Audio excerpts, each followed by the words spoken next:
네, 안녕하세요. 네, 앞뒤 좌우에 계신 형제자님들과 반갑게 인사 나누는 시간 갖도록 하겠습니다. 네, 인사말은요, 동계수련회 꼭 참석합시다로 인사 나누시겠습니다. 네, 동계수련회 꼭 참석합시다.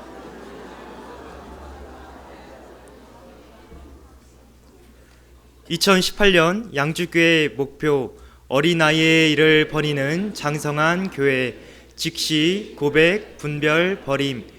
고린도전서 13장 11절 말씀.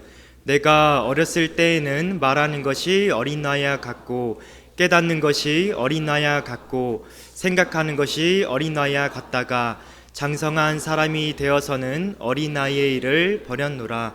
성구 암송 하시도록 하겠습니다. 지난주 암송 다 함께 암송하시겠습니다. 스가랴 14장 4절 말씀. 그 날에 그의 발이 예루살렘 앞 곧 동편 감람산에 서실 것이요 감람산은 그 한가운데가 동서로 갈라져 매우 큰 골짜기가 되어서 산 절반은 북으로 절반은 남으로 옮기고.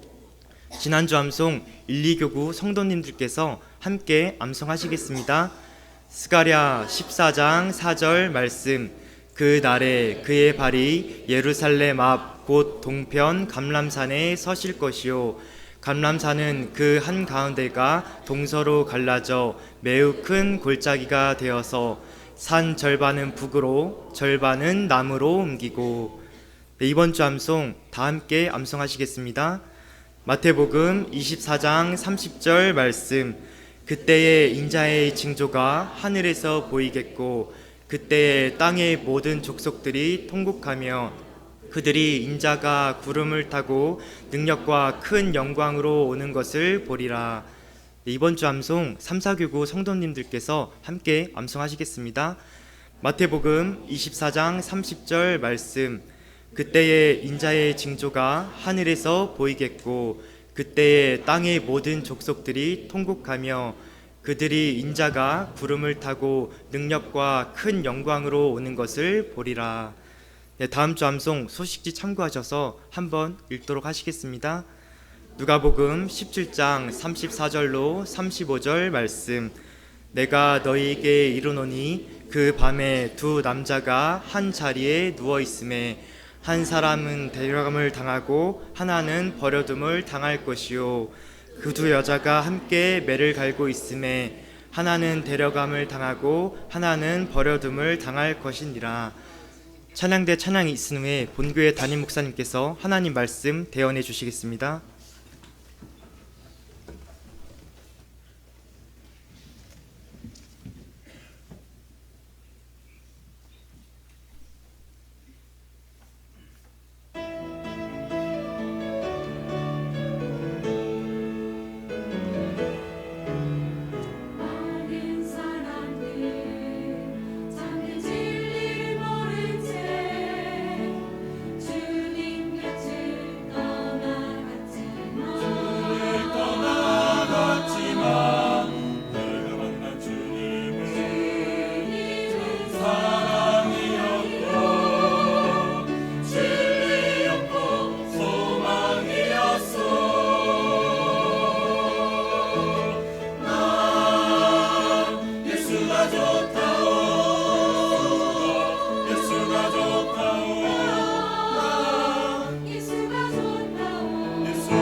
안녕하세요. 네, 잠시 기도 먼저 드리도록 하겠습니다.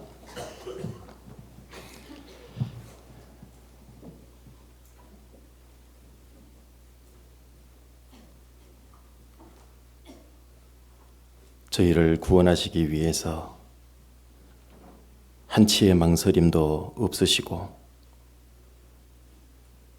우리를 구원하기 위해서 필요한 가장 정확한 시간, 정확한 장소, 정확한 여건에서 저희를 구원해 주신 하나님 감사를 드립니다. 저희를 구원하시기 위한 그 하나님의 사랑의 손길을 우리는 미처 알지 못했을 때에 끊임없이 뿌리치고 외면하고 심지어는 저주까지도 했던, 하나님 앞에 구원을 얻을 만한 아무런 자격도 없던 저희들을 하나님 끝까지 사랑해 주시고 끝까지 복음으로 붙들어 주시고 끝까지 우리의 사망의 길을 생명의 길로 마침내 변화시켜 주신 것 감사를 드립니다. 우리는 우리 잘난 맛에 살았고 내 똑똑한 맛에 살아왔지만 말씀 앞에, 하나님 앞에 나왔을 때 우리가 얼마나 작고 무지하며 헛것과 같은 존재라는 것을 주님 알게 해주셔서, 또한 그래서 구원받게 해주셔서 감사를 드립니다. 올 한해도 주님의 은혜 가운데 저희들을 통해서 많은 영혼들이 구원함을 얻으며 또한 구원받고 교제 가운데 들어온 분들이 신앙을 성장해 갈 수 있도록 주님 함께 해주신 것 감사를 드립니다. 지금까지 지내온 것 주의 크신 은혜라는 복음성가 가사처럼 그 가사가 우리 각자의 신앙 고백임에 틀림없습니다. 이제 다가오는 새해에도 우리 양주교회가, 또 양주교회 형제자매님들 한 분 한 분이 주님의 은혜 가운데서 신앙의 승리를 하며 성장과 성숙을 가져오는 삶을 살 수 있도록 도와주시기를 원합니다. 참으로 주님 말씀해 주신 주님 오시기 전에 이루어질 많은 징조들을 우리는 보는 시대에 살아갑니다. 언제라도 주님이 오실 수 있는 시대임을 기억하고 세상이 주는 고난과 어려움과 핍박, 그런 것들로 인해서 우리의 신앙이 침륜에 빠지거나 뒤로 물러가지 않도록 이 땅에 내 주변의 것을 바라보는 것이 아니라 다시 오실 주님을 바라보고 현재의 고난을 능히 이겨내는 저희들이 될 수 있도록 도와주옵소서. 그러기 위해서 이제 얼마 남지 않은 동계수련회 우리 양주교회 모든 식구들이 참석하셔서 말씀으로 한 해를 돌아보고 정리하고 새해를 준비할 수 있는 기회가 될 수 있도록 주님 인도해 주시기를 부탁을 드립니다. 육신의 질병으로 입원 중에 계시고 치료 중에 계신 우리 믿음의 식구들도 계십니다. 주님 기억해 주시고 속히 강건한 몸으로 회복시켜 주시기를 부탁을 드립니다. 여러 가지 어려운 일들로 마음의 신앙의 고통과 상처를 받고 주님의 위로가 필요한 분들도 계십니다. 주님 일일이 위로자가 되어주시고 모든 문제의 해결자가 되어주시고 회복시켜 주시는 능력의 근원자가 되어주셔서 그 어렵고 힘든 모든 자리들을 박차고 일어나는 우리 양주교회 식구들이 될 수 있게 인도해 주옵소서. 오늘 함께 배울 말씀 가운데도 주 성령님께서 함께 해주시길 부탁드리면서 우리를 구원해 주신 우리 구주 예수님 이름으로 기도드립니다. 아멘. 히브리서 11장을 같이 보시겠습니다. 히브리서 11장 38절입니다.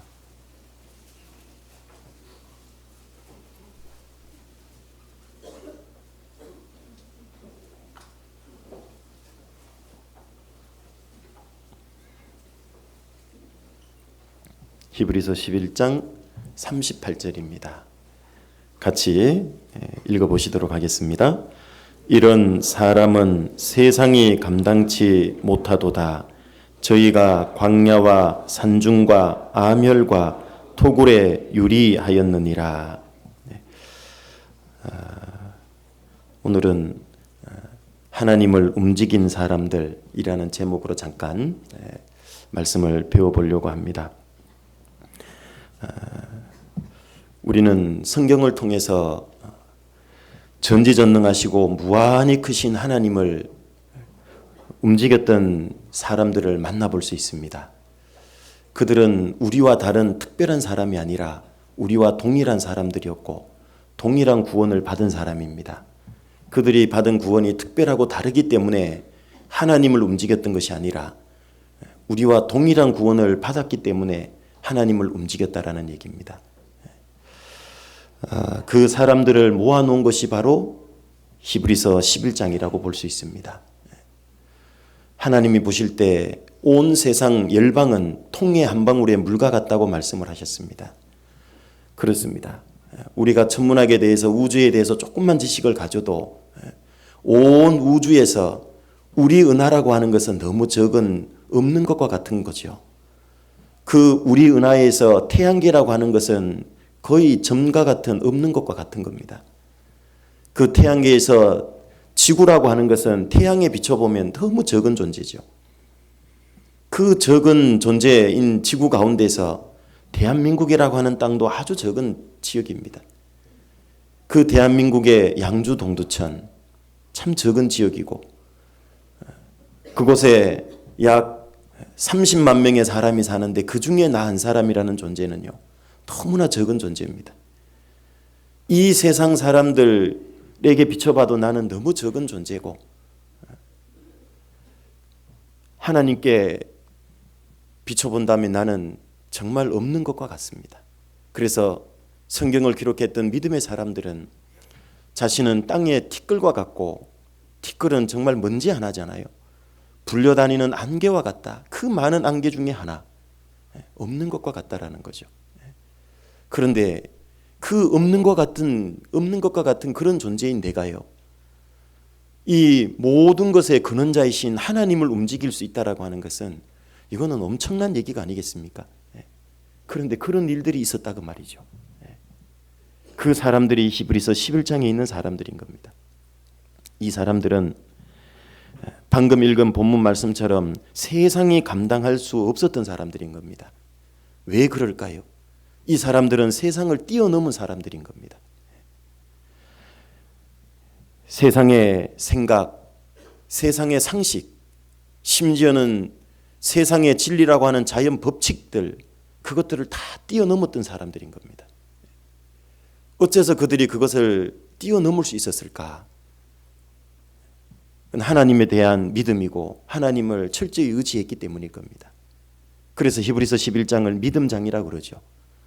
그 믿음 때문에 세상을 뛰어넘고 세상을 뛰어넘었던 사람들이기 때문에 세상은 그들을 담아놓을 수가 없었던 거예요. 세상이 감당할 수 없었던 사람. 그래서 이 사람들을 잘 연구를 해보고 들여다보면 우리 역시도 똑같은 구원을 받았고 똑같은 하나님을 믿고 있기 때문에 우리 시대에 또 다른 세상이 감당할 수 없는 사람이 우리 각자가 될 수 있다는 얘기인 겁니다. 그저 그런 그리스도인이 아니고 그저 그런 썬데이 크리스찬도 아니고 이제 정말 세상이 감당할 수 없는 사람, 그런 그리스도인이 나라고 되지 말라는 법이 없습니다. 얼마든지 될 수 있습니다.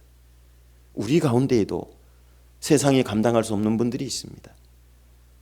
신앙으로 복음으로 승리하는 분들이 얘기를 들어보면 상식적으로 참 그렇게 하기 어려운데 정말 복음 전하고 신앙생활하는 어려운 가운데서 그걸 이겨내는 모습들을 보면요, 우리 가운데도 세상이 감당할 수 없는 사람들이, 믿음의 사람들이 여전히 지금도 있다는 걸 알 수 있습니다. 보통 사람 같으면 이겨내고 겪어내기 어려운 것들을 그걸 그대로 다 이겨내고 겪어내고 마침내 하나님의 영광을 드러내는 사람들이 있다는 거죠. 어째서 이 사람들은 그것이 가능했을까? 그들의 신앙은 도대체 어떤 것들을, 어떤 신앙의 요소를 가지고 있기 때문에 그렇게 할 수 있었을까? 그 사람들을 잘 연구해 보면 세상이 감당할 수 없었던 그 신앙을 가지게 했던 중요한 신앙의 요소들이 있었다는 걸 알 수 있고, 그것이 하나님을 움직이겠다는 걸 알 수 있습니다. 그래서 이 하나님을 움직였던 사람들의 신앙의 요소를 오늘 딱 3가지만 한번, 아주 많지만 한번 찾아보려고 합니다. 우리가 구원받은 이후에 믿는 하나님은요, 전도 집회 때 우리가 믿었던 하나님과 같은 하나님일까요? 다른 하나님일까요? 이렇게 벌써 초장부터 목소리가 작으시고, 같은 하나님일까요? 다른 하나님일까요? 그런데 참 놀라운 게 있어요. 전도 집회 때 구원도 받지 않았을 때 처음 하나님을 쫙 배우고 성경을 통해 많은 증거 배우시잖아요.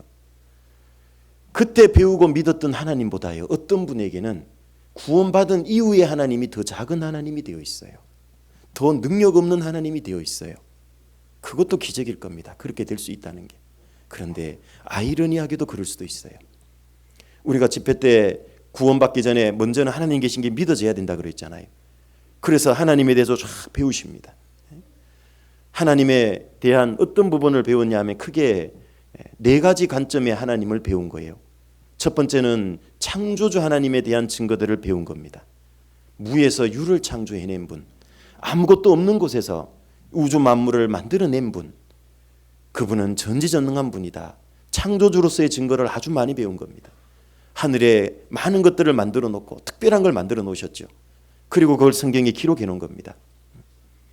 사람들도 아는 상식적으로 별이 많다 정도가 아니라 북쪽에는 허공이 있고 남쪽에도 밀실이 있고 묘성은 떨기별이고 삼성은 다 떨어져 있고, 하늘에는 대기순환의 법칙, 질소순환의 법칙, 물의 순환의 법칙, 그런 법칙들이 있고, 공전의 법칙, 자전의 법칙들이 있고, 불과 산업혁명 이후에 인간의 지식이 발달한 것이 400~500년밖에 안 되는데, 인간이 400~500년 전에나 알 법한 지식들을요, 진리들을, 과학적 사실들을 3500년 전부터 성경에 어마어마하게 기록을 해주신 거잖아요.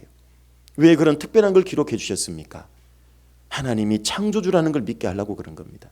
그리고 우리 시대의 과학이 고도로 발달해야 알 수 있는 내용들을, 그것을 왜 더 많이 기록해 주셨을까요? 그거는 마지막 시대를 사는 우리를 위한 배려였다는 겁니다. 우리가 전도 집회 때 배웠던 그 창조주로서의 증거들은요, 대부분의 우리가 이번에 지난번 대집회나 우리가 전도 집회 때 배우는 그 증거들은요, 불과 지금부터 400~500년 전에는 믿을 수 없는 증거들인 겁니다. 그렇죠? 우리가 배우는 대부분의 증거는 우리 시대예요. 마지막 시대 사람들을 위한 증거였다라는 겁니다. 과학이 발달해야 알 수 있는 것들인 겁니다. 그래서 하나님은 창조주라는 것을 우리 시대에 더 많이 깨달을 수 있도록 많은 증거를 주신 이유는 마지막 시대가 되면 사람들의 마음이 더 강팍해질 거라고 성경은 말씀하고 있잖아요. 어지간한 증거로는 안 믿는 거예요. 믿기가 참 어려운 거예요. 왜? 사람들의 마음이 강팍해져 있거든요. 영적인 것에 관심이 없거든요. 오로지 마지막 시대가 되면 어떤 시대라고 그랬습니까? 먹고 마시고 시집가고 장가가고 온통 세상에 관한 소망이 꽉 찬 시대입니다. 노아 시대와 같이. 디모데후서 3장에도 마지막 시대를, 말세에 대한 예언을 잘 해놓으셨잖아요. 말세가 되면 사람들이 자기만 사랑합니다. 쾌락을 쫓아갑니다. 하나님을 사랑하지 않습니다. 돈을 사랑합니다. 무엇을 먹을까? 무엇을 입을까? 어떻게 하면 좀 더 좋은 직장을 구할까? 오로지 세상적인 것에만, 자기 영적인 것에는 관심이 없는 그런 시대가 될 거라고 예언을 하고 계십니다. 그런 사람들 구원받게 하려니까 얼마나 많은 증거가 필요할까요? 그래서 특별히 마지막 시대에는 많은 증거를 하나님이 더 깨달을 수 있는 증거들을 성경에 기록해 놓으시고 그걸 통해 믿게 하신 겁니다. 지금 우리가 믿는, 배울 수 있는 이 많은 증거를요, 초대교회 성도들은 볼 수 없었고 확인할 수 없었던 증거고, 구약시대 성도들은 그걸 확인할 수 없었던 증거들입니다. 그럼에도 불구하고 그들은 우리보다 더 확실한 신앙의 길을 걸어갔다라는 겁니다. 왜 그럴까요? 이것은 사실 증거의 문제가 아닌 겁니다. 얼마나 하나님의 사랑을 확실히 깨달았느냐의 문제지. 지금 내가 이 시점에서 하나님이 계신 증거 몇 개 더 배운다고 그 신앙이 갑자기 확 바뀔까요?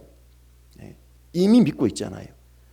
결국 내 신앙을 바꿀 수 있는 것은 하나님하고 관계의 문제, 가장 중요한 게 사랑의 관계의 문제인 겁니다. 사랑이 뜨겁다면 어떤 것도 내가 물러서지 않고 나갈 겁니다. 그래서 39절에 보시면요, 이 사람들이 다 믿음으로 말미암아 증거를 받았으나 약속을 받지 못하였으니 그랬죠. 이 사람들은 히브리서 11장인 사람들인데 신약 사람은 한 명도 없는 거예요. 전부 다 구약시대의 믿음의 사람들인 겁니다. 이 사람들은 다 믿음으로 말미암아 증거를 받았어요. 그리스도인이란 증거받고 천국 다 갔습니다. 그렇지만 약속을 받지는 못했다 그 말이에요. 무슨 약속입니까? 메시아가 오셔서 우리의 죄를 사해 주실 거라는 그 가장 중요한 약속, 그걸 보지는 못하고 다 갔잖아요. 그럼에도 불구하고 그들은 히브리서 11장에 이름이 올라갈 만큼의 확실한 믿음의 삶을 산 겁니다. 그래서 우리가 전도 집회 때 만났던 하나님은 첫 번째는 창조주 하나님입니다. 무에서 유를 창조했던 분인 겁니다. 여러분, 그분을 구원받은 이후에도 철저히 믿으십니까? 당연히 믿어야지요. 안 믿는 건 아닐 겁니다. 그러나 얼마큼 의지하느냐가 중요할 겁니다.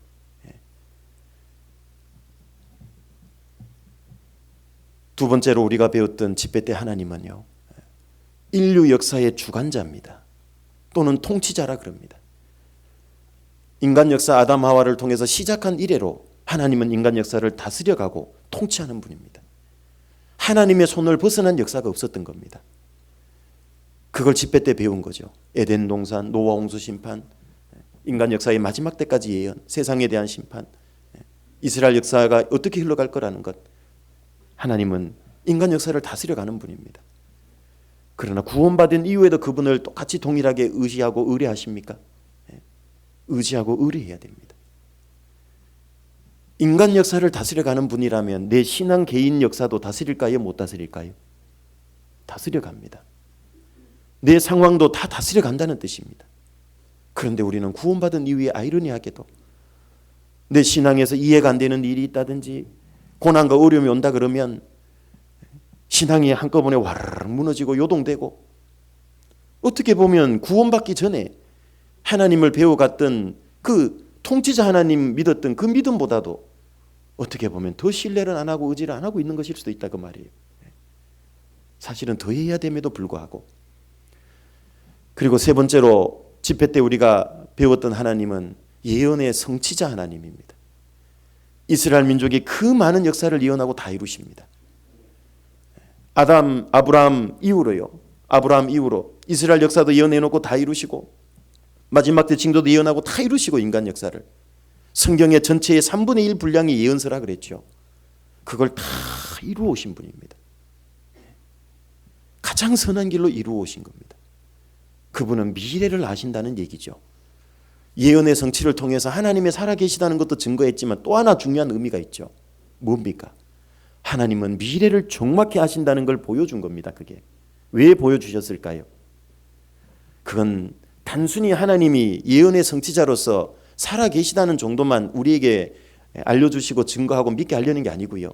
구원받은 이후에 나의 미래도 정확히 아시는 분이라는 신뢰를 갖게 하기 위해서, 그래서 결국은 우리의 행할 길을 하나님께 맡길 수 있도록 하기 위해서 예언의 성취자라는 하나님이라는 걸 보여준 겁니다. 그런데 전도 집회 때는요, 야, 이스라엘 역사 예언대로 그대로 됐구나. 마지막 시대에 이루어질 인간 역사들 많은 예언들이 그대로 이루어가구나. 성경의 3분의 1의 분량이 대부분 이루어졌구나. 그래서 하나님 계신 게 믿어지고 구원받았거든요. 그런데요, 정작 구원받고 나서요, 내 앞길도 인도해 갈 거라는 것, 거기에 대해서는 그만큼 신뢰를 못하는 경우도 벌어지더라고 말이에요. 얼마나 아이러니한 얘기입니까? 하나님은 그 누구보다도, 나 자신보다도 내 미래를 정확히 아는 분입니다. 그렇다면 내 마음대로 내 길을 계획해서 가는 것보다 그분께 맡기고 의지하는 게 훨씬 지혜로운 겁니다. 그렇죠? 하다못해 어떤 길을 가더라도요, 나는 처음 가서 잘 모른다면은 그 길을 알고 한 번이라도 가본 사람과 함께 동행하고 그분에게 맡기고 따라간다면 길 잃어버리지 않을 가능성이 훨씬 높아지잖아요. 가장 완벽히 내 미래를 아는 그분을 나는 얼마나 신뢰하고 있을까? 조그만 어렵고 힘든 일이 오면, 내가 계획하고 생각했던 상황과 다른 상황이 벌어지면 금방 두려움이 오고 요동되고 불안이 찾아오고, 혹시 그런 것 아닌가? 이스라엘 민족이 출애굽할 때 애굽에 10재앙이 내렸잖아요. 그 마지막 재앙은 장자 죽이는 재앙, 짐승의 초태생을 다 죽이는 재앙입니다. 무시무시하죠. 애국 전국에 곡소리가 났던 겁니다. 하나님의 어마어마한 능력이 임했던 거예요. 그래서 이스라엘은 당당하게 400년 종살이하던 애굽에서 나올 수 있었고요. 그리고 나올 때도요, 종이 400년간 종로로 됐던 그 이스라엘 민족이 애굽 사람에게 금은 폐물을 요구했다 그랬잖아요. 원하는 대로 다 가지고 나왔다 그랬죠. 그만큼 무시무시한 심판이 임했던 겁니다. 달라는 대로 다 줘버린 겁니다, 애굽 사람들이. 그리고 그들은 홍해에 다다랐죠. 순간 하나님을 원망했지만 잠시 후에 홍해길을, 바닷속에 하나님이 준비한 길을 그들은 걸을 수 있었던 겁니다.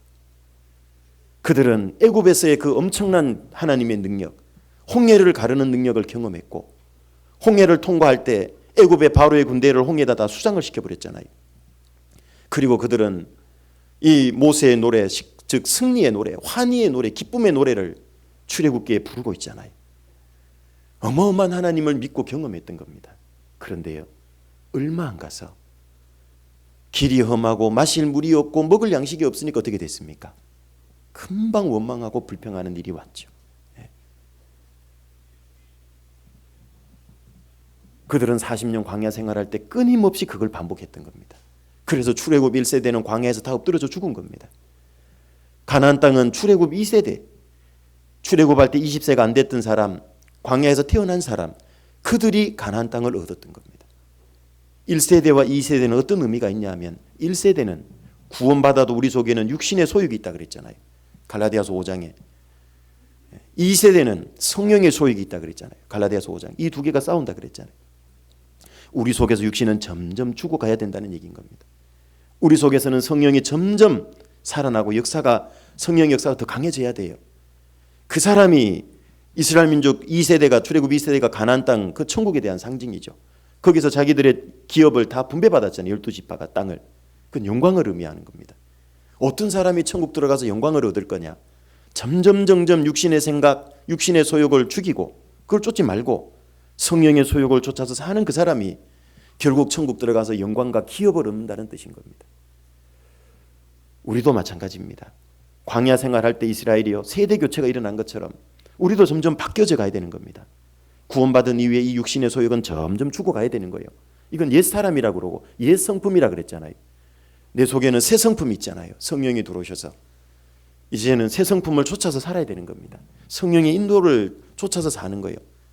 그래야지만 점점 신앙이 성장되고 하나님 앞에 갔을 때 부끄럽지 않게 되는 겁니다. 그 성령의 소욕을 신뢰할 수 있는 것은 무엇을 근거로? 하나님은 내 미래를 가장 정확히 잘 아니까 그분에게 예언의 성취자라는 걸, 그 능력이 있다는 걸 알면요, 미래를 맡길 수 있는 겁니다. 얼마든지 맡기고 순종하고 갈 수 있어요. 이스라엘 민족은 광야길 한 번도 안 가본 길이에요. 그죠? 눈앞에 보여주는 상황밖에는 못 보는 거예요. 하나님은요, 출애굽부터 가나안 땅까지 한 번에 보십니까? 못 보십니까? 그걸 다 보고 계셨던 겁니다. 그래서 가장 최적의 길로 인도해 갔던 거예요. 우리도 마찬가지입니다. 내 구원받은 때부터 천국 갈 때까지 내 신앙 인생을 하나님은 한 번에 보시는 거예요. 그 예언의 성취자, 내 미래의 신앙 운명도요, 하나님이 다 성취해 가시는 분이에요. 우리는 그분께 내 삶을 온전히 맡기는 것. 왜 구원받은 이후에는 못하냐 그 말이에요. 구원받을 때 그 하나님보다 구원받은 이후에 하나님에 대한 믿음이 더 커져야 되잖아요. 그리고 네 번째, 우리가 집회 때 배웠던 하나님은 심판자 하나님이십니다. 그렇죠? 에덴 동산도 아담 하와가 범죄하니까 지하로 내려보냈습니다. 노아 시대도 죄악이 세상에 관영하니까 홍수로 심판했습니다. 이스라엘 민족도 불순종하니까 하나님이 심판했습니다. 소돔 고모라도 죄악이 충만하니까 유황불로 심판했습니다. 앞으로도 죄악에 충만한 세상 하나님은 불로 한번 심판할 거라고 작정하고 계십니다. 하나님은 역사 속에서 심판자라는 걸 계속 우리에게 보여준 겁니다. 죄가 관영할 때는 반드시 심판이 내려왔습니다. 그래서 유명한 말이 있습니다. 하나님의 심판의 맷돌은 서서히 구른다. 안 구르는 게 아닙니다. 구르고 있어요. 때가 되면 심판이 임하는 겁니다. 그것은 우리에게 구원받은 이후에 어떤 경각심을 일깨웁니까? 구원받은 사람은 지옥 가는 백보자 심판은 안 받지만 고린도서 5장 10절 이하의 말씀대로 그리스도의 심판대 앞에는 서야 된다고 말씀하잖아요. 하나님은 심판자입니다. 지옥 갈 죄인에게는 지옥 가서 형량 받을 걸 결정하는 백보자를 흰 보좌에 앉으셔서 심판하시는 거고, 구원받은 사람을 위한 심판대는 그리스도의 심판대입니다. 이 그리스도의 심판대는 형량을 결정하는 게 아니죠. 이미 천국 갈 사람들이니까 영광의 크기를 결정하는 겁니다. 그래서 그리스도의 심판대 할 때 심판대는 헬라어로 베마입니다. 시상대입니다. 그런데 부끄럽게 된다는 건 뭘까요? 어떻게 천국 가서 부끄럽게 되고 그런 일이 있을까? 그건 꼭 누가 부끄러움을 안 조절하기보다는요, 가을 운동회 때 한번 생각해 보세요. 옛날에, 요즘은 공책 잘 안 주던데요, 달리기 열심히 하면은 1등 하면 보통 공책 몇 건 줬을까요? 3건. 전국이 공통이 좀 있네요. 2등 하면 2건, 3등 하면 1건. 그런데 있잖아요, 거기 깃발이 꽂혀 있어요. 제 초등학교 때는요. 1, 2, 3등 깃발. 그러면 달리기 해가지고 1, 2, 3등은 깃발 앞에 서요. 그럼 선생님이 공책을 나눠주거든요. 그런데 그 밑에 4, 5, 6, 7, 8, 9등 했던 애들은 어떨까요? 자기 판으로 돌아가는데 뻘쭘해요. 누가 부끄러움을 안 줬는데 뻘쭘하다 그 말이에요. 그러면서 어떤 생각이 들까요? 좀 더 열심히 달릴 걸, 그죠? 살 좀 뺄 걸, 별별 생각이 다 들겠죠. 그 누가 줘서 그런 게 아니에요. 천국 가면은요, 부끄러운 구원도 있다 그랬잖아요. 고린도전서 3장에 보면 왜 부끄럽다 그랬습니까? 신앙의 집을 지었는데요, 풀과 집과 나무로 지었다 그랬잖아요. 그걸 테스트하는데 불로 한다 그랬잖아요. 하나님. 그건 다 타버린 겁니다. 그러면 풀과 집과 나무라는 신앙의 재료는 무엇을 의미합니까? 자기 만족을 위해서 신앙생활을 한 거고, 구원받아도 세상 영광을 쫓아갔고요, 육신을 쫓아간 겁니다. 그러다 보니까요, 하나님과 관련된 일을 한 게 없어요. 세상적으로는 성공했어서 번듯한 집을 지었고 엄청난 걸 가졌어도 하나님 앞에 갔을 때는 하나도 남겨지는 게 없는 거예요. 그러나 그 터는 예수 그리스도죠. 구원의 터는. 구원은 안 없어진다 그 말이죠. 그러나 아무것도 남겨진 게 없다면 얼마나 부끄럽게 될까요? 그러나 반면에 금과 은과 보석으로 지은 집은 불로 태워도 안 없어지잖아요. 그 사람은 영광스럽게 되는 겁니다. 이제 육신을 쫓지 않고 성령을 쫓아가고, 2018년에 버릴 거 딱 버리고, 알잖아요. 벌써 연말 연시되면 그런 도전을 주시잖아요. 성령이. 야, 원래 내가 정말 성경 일독 해보려고 그랬는데 안 됐고, 이거 버려보고 이 죄는 좀 고쳐보려고 그랬는데 안 됐고, 야, 이거 내년에 한번 해보자. 이런 정리들이 참 신기하게 되죠. 그 성령이 있으셔서 그런 겁니다. 그런 것 좀 정리할 거 정리하고, 가질 거는 좀 갖고, 하나님 앞에 합당한 거는 취하고, 이제 그런 삶을 쫓아가면은 그 사람은 점점 천국 갔을 때요, 없어지지 않을 영광을 소유하게 되는 겁니다. 그게 그리스도의 심판대예요. 영광스럽게 되는 겁니다. 그래서 천국 가면요, 해의 영광, 달의 영광, 별과 별의 영광이 다르다 그러잖아요. 밝기가 다 다르잖아요. 받을 영광이 다르다라는 얘기인 겁니다. 그래서 우리는 광야 생활 하는데요, 때로는 실수하고 잘못하고 넘어질 때도 있지만, 이제는 가나안 땅에 가까울수록 어떻게 해야 됩니까? 애굽 덜 돌아봐야죠. 맞습니까? 세대 교체가 일어나면서 어떻게 됐을까요? 애굽 돌아보는 사람은 점점 줄어든 겁니다. 걸어가는 광야길, 광야 형편 때문에 원망 불평하는 사람은 이제 점점 줄어드는 겁니다. 그게 세대 교체가 일어나고 있는 거예요. 우리도 신앙이 그렇게 바뀌어 가야 되는 겁니다. 그럴 때 가나안 땅에 들어갈 수 있는 거예요. 영광스럽게 되는 겁니다. 그 가나안 땅은 그냥 얻을 수 없죠. 아시죠? 가나안 7민족과 정복 전쟁이 있었던 겁니다. 어떤 분은 그래요. 아니, 가나안 땅이 천국을 비유하는데 왜 전쟁이 있냐고. 그게 바로 영적인 전쟁에 대한 모형과 그림자입니다. 그 7민족을 쫓아내지 않으면 그 기업을 얻을 수 없어요. 땅을 되찾을 수가 없잖아요. 우리도 천국에서 영광을 얻으려면 영적 전쟁이 있다는 거죠. 누구와의 전쟁입니까? 야고보서 3장에 보면 외우기도 좋아요. 야고보서 3장에 세 가지 대적이 나오잖아요. 그리스도인의 3대 대적. 가장 근본적인 대적은 마귀라고 그럽니다. 두 번째로는요, 저기 바깥의 세상이라고 그럽니다. 그리고 세 번째는 우리 속에 있는 육신 또는 정욕이라 그럽니다. 이 세 가지가 우리의 대적입니다. 그래서 야고보서 3장은 그 세 가지를 얘기하고 4장은 그걸 더 자세히 설명하고 있는 겁니다. 그것과의 싸움이 있는 거예요. 싸움. 열심히 싸워서 이겨야지만 영광이 주어진다라는 얘기인 겁니다. 싸움 없는, 고난 없는 영광은 없다라는 얘기죠. 그래서 우리도 마찬가지입니다. 정말 또 하나의 세상이 감당할 수 없는 사람이 되려면요, 이 세 가지 대적과의 싸움에서 이겨야 되는 겁니다. 이제 다가오는 2019년도에는 올해보다 더 강한 사람이 돼야 되죠. 그래야 그리스도의 심판대 앞에 갔을 때 부끄럽지 않게 되는 겁니다. 영광을 얻게 돼요.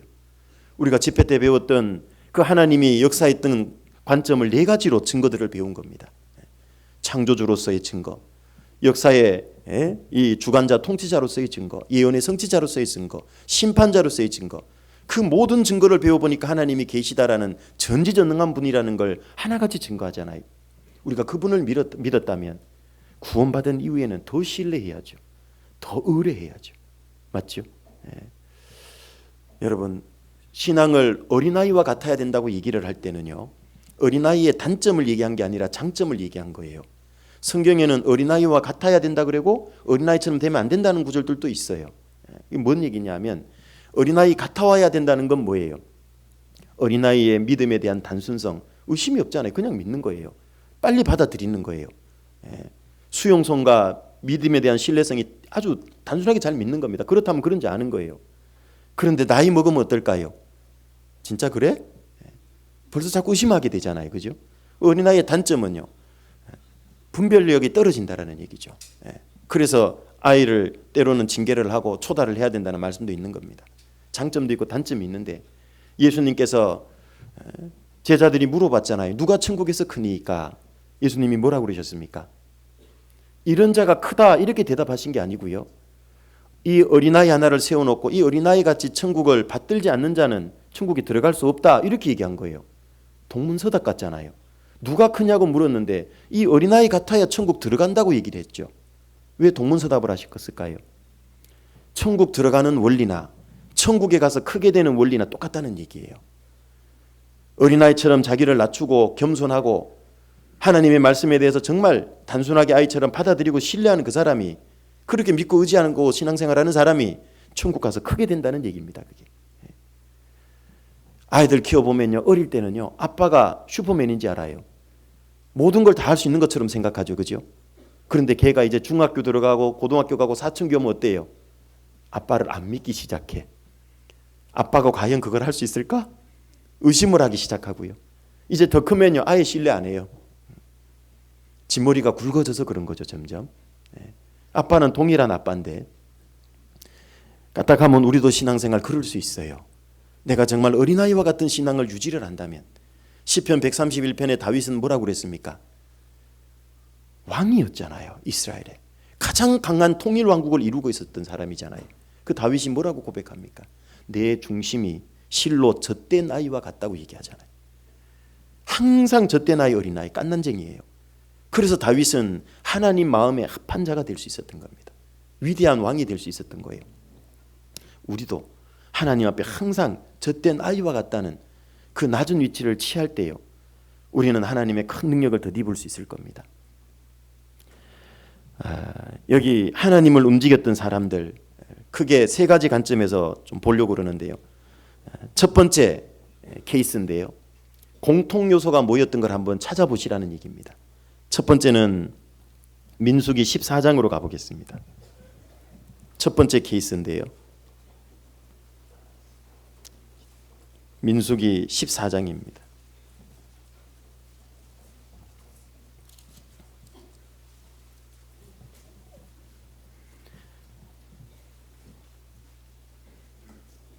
민수기 14장 6절부터 보겠습니다.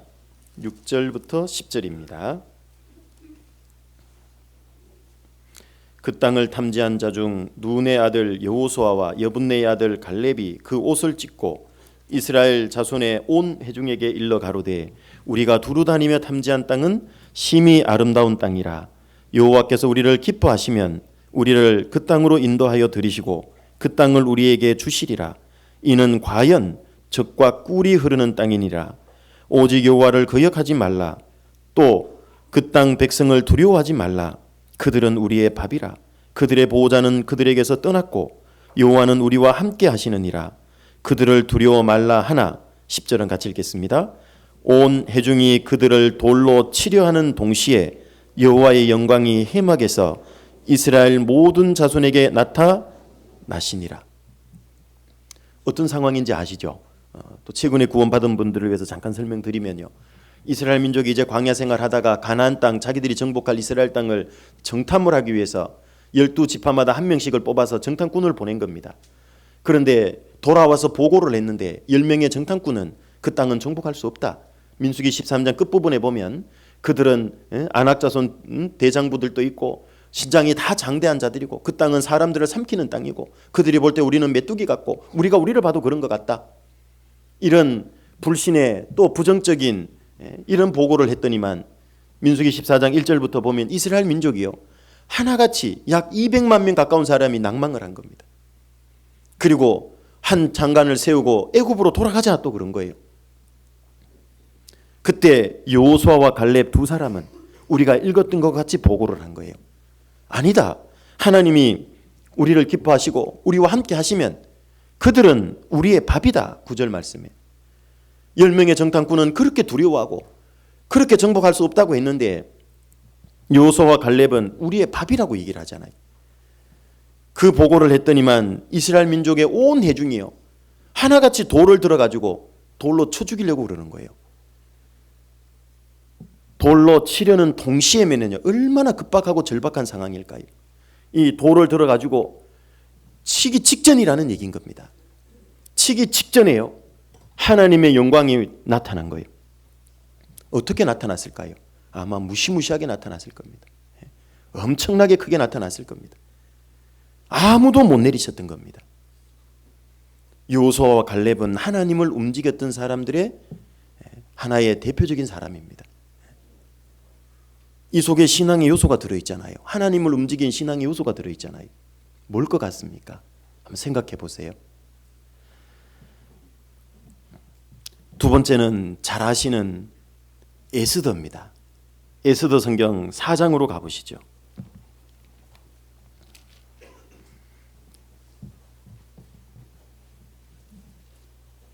에스더 4장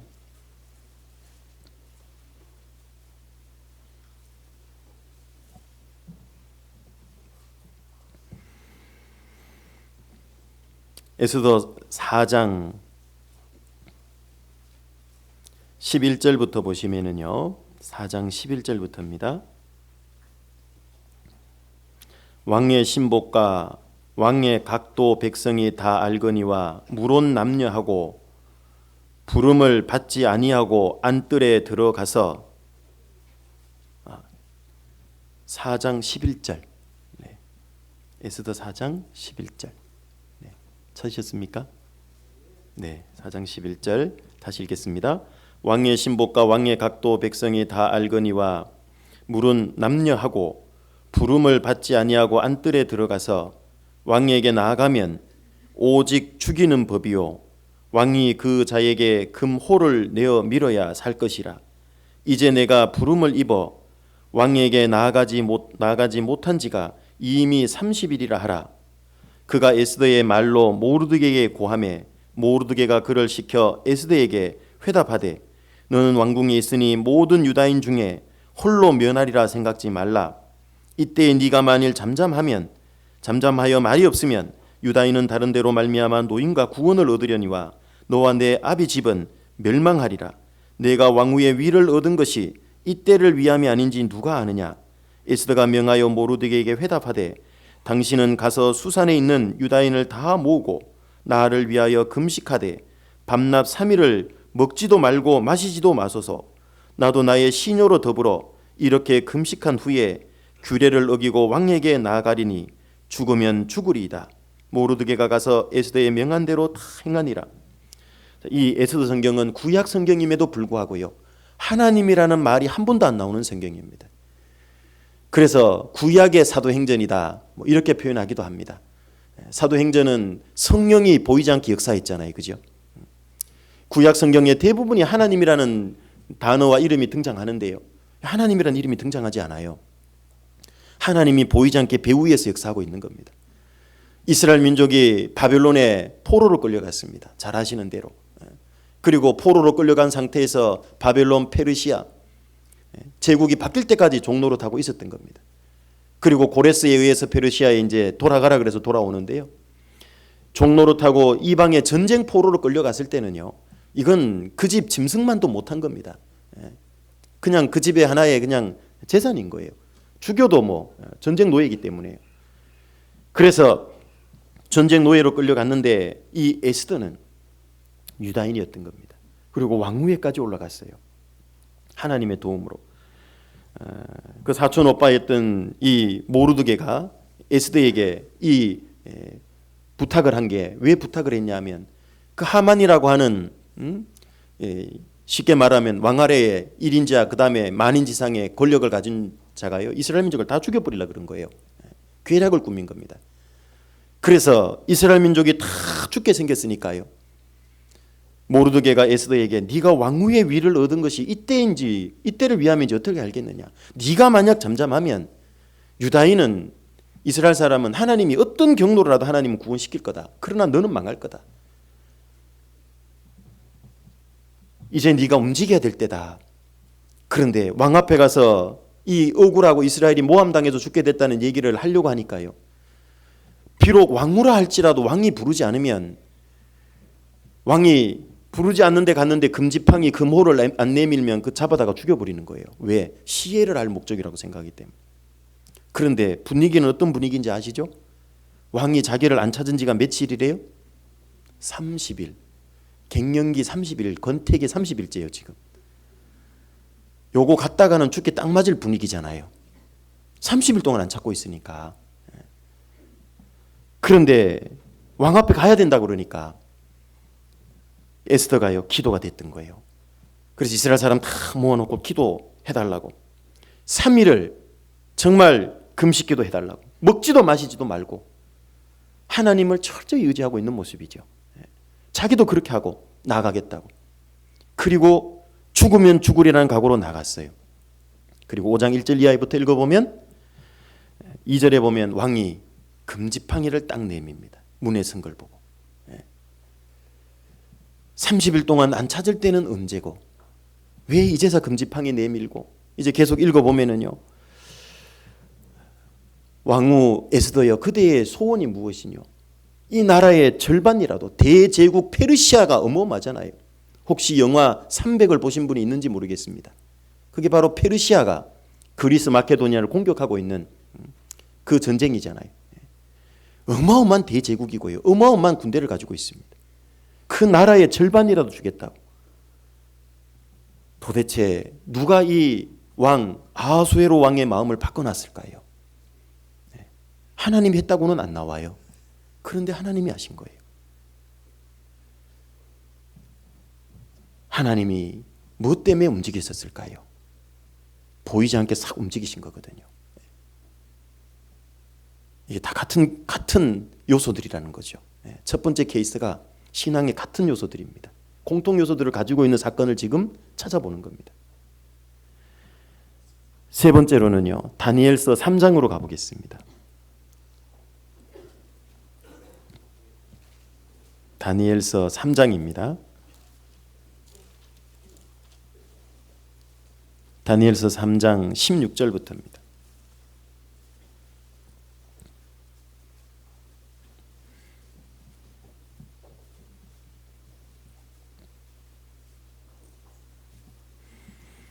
(3장) 16절부터 19절입니다. 사드락과 메섹과 아벳느고가 왕에게 대답하여 가로되, 느부갓네살이여, 우리가 이 일에 대하여 왕에게 대답할 필요가 없나이다. 오, 대단한 말이죠. 왕한테, 그죠? 예.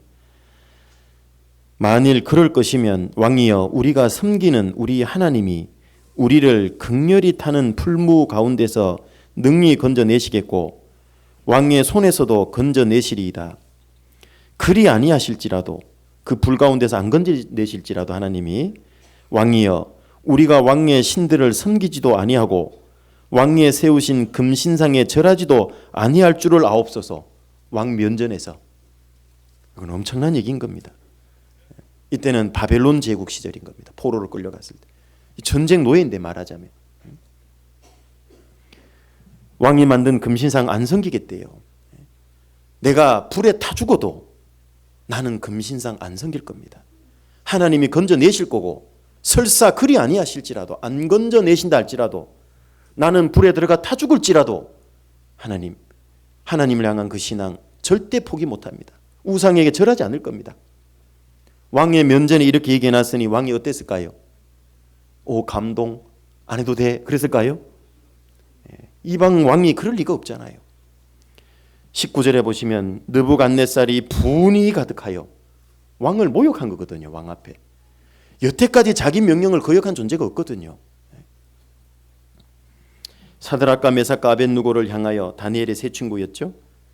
이스라엘 사람들, 포로로 끌려간 사람들, 낯빛을 변하고 명하여 이르되 그 풀물을 뜨겁게 하기를 평일보다 7배나 더 뜨겁게 하라 하고 7배나 더 뜨겁게 불을 올린 겁니다. 뜨겁게. 그리고 이 극렬히 타는 불에 던지라 그랬고요. 이게 얼마나 뜨거웠던지 21절에 보시면 이 사람들을 고위와 속옷과 겉옷과 별다른 옷을 입은 채로 결박하여 극렬히 타는 풀무 가운데 던질 때에 왕의 명령이 엄하고 풀무가 심히 뜨거움으로 불꽃이 사드락과 메삭과 아벳느고를 붙든 사람을 태워 죽였고, 이건 참 이상하죠. 지금 같이 붙들고 있으면 같이 타도 같이 타야 되잖아요. 그런데 던져 넣으려고 붙든 사람들을 태웠는데 세 사람은 안 탔어요. 하나님이 언제부터 함께 하시는 거죠? 불의 해가 시작될 때부터 함께 하는 거예요. 보이지 않지만 함께 하는 거예요. 23절, 이 세 사람 사드락과 메삭과 아벳느고는 결박된 채 극렬히 타는 풀무 가운데 떨어졌더라. 때에 느부갓네살 왕이 놀라 급히 일어나서 모사들에게 물어 가로되 우리가 결박하여 불 가운데 던진 자는 세 사람이 아니었느냐? 그들이 왕에게 대답하여 가로되 왕이여 옳소이다. 왕이 또 말하여 가로되 내가 보니 결박되지 아니한 네 사람이 불 가운데로 다니는데 상하지도 아니하였고 그 넷째의 모양은 신들의 아들과도 같도다 하고, 3명 던졌는데 4명이 다니는 거예요. 근데 그 중에 한 사람은 신들의 아들 같다. 바로 예수님입니다. 예수님. 던져질 때로부터 하나님이 함께하고 있고요. 그 극렬히 타는 풀무 가운데 주님이 들어가셔서 그들을 지켜낸 겁니다. 이 하나님이 우리가 믿는 하나님과 다른 하나님이냐 그 말이에요. 같은 하나님이거든요. 우리는 7배나 뜨거운 풀무 같은 고난 사실 경험하지 않습니다. 전처럼. 그런데 그게 올지라도 거기에 주님과 함께해요. 그죠? 이들이 죄가 많아서 들어갔습니까? 아니죠. 그들은 신앙을 지켰을 뿐인데 그들에게 주어진 건 7배나 뜨거운 풀무불. 끌려갈 때 신앙이 어리면 원망도 불평도 나올 수 있지만 세 친구는 그러지 않았죠. 이미 그리 아니하실지라도, 건져주지 아니하실지라도 나는 신앙 지킬 거라고. 그러니까요, 주님이 움직일 수밖에 없어요. 이 세 친구는 주님을 움직인 사람들인 겁니다. 어디까지? 신령한 천국에 계신 주님을요, 구약임에도 불구하고요, 그 풀무불 가운데로 끌어내린 사람들이에요. 그 주님이 다른 주님이냐 그 말이 우리하고. 왜 나는 못 끌어들일까?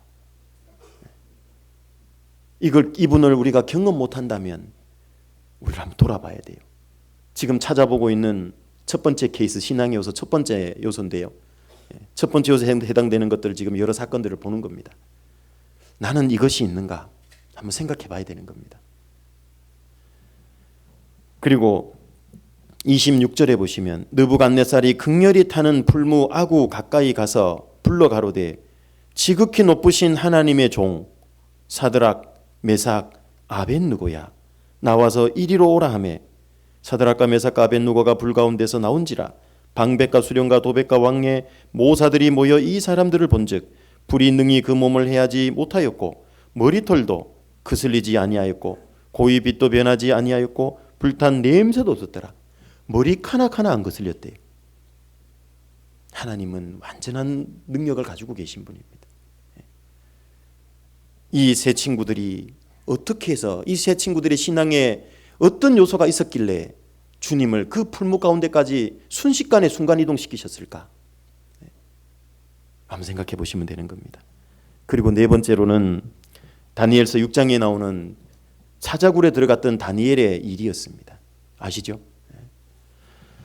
앞으로 30일 동안 왕이나 어떤 신, 왕 외의 어떤 신이나 다른 사람 누구에게 무엇을 구하면 사자굴에 던져 넣는다는 것을요, 왕이 도장을 찍어서 조서를 내렸습니다. 물론 다니엘을 이 시기했던 다른 총리들이 모함을 한 거죠. 다른 관원들이.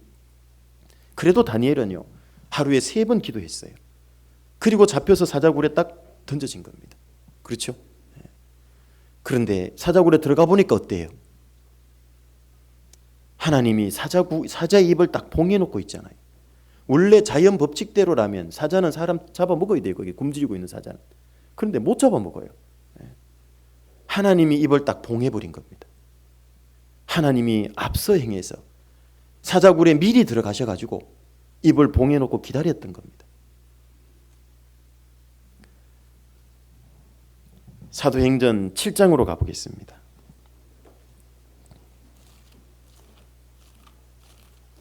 사도행전 7장 55절부터 보겠습니다. 54절부터 보겠습니다. 54절부터 60절까지입니다.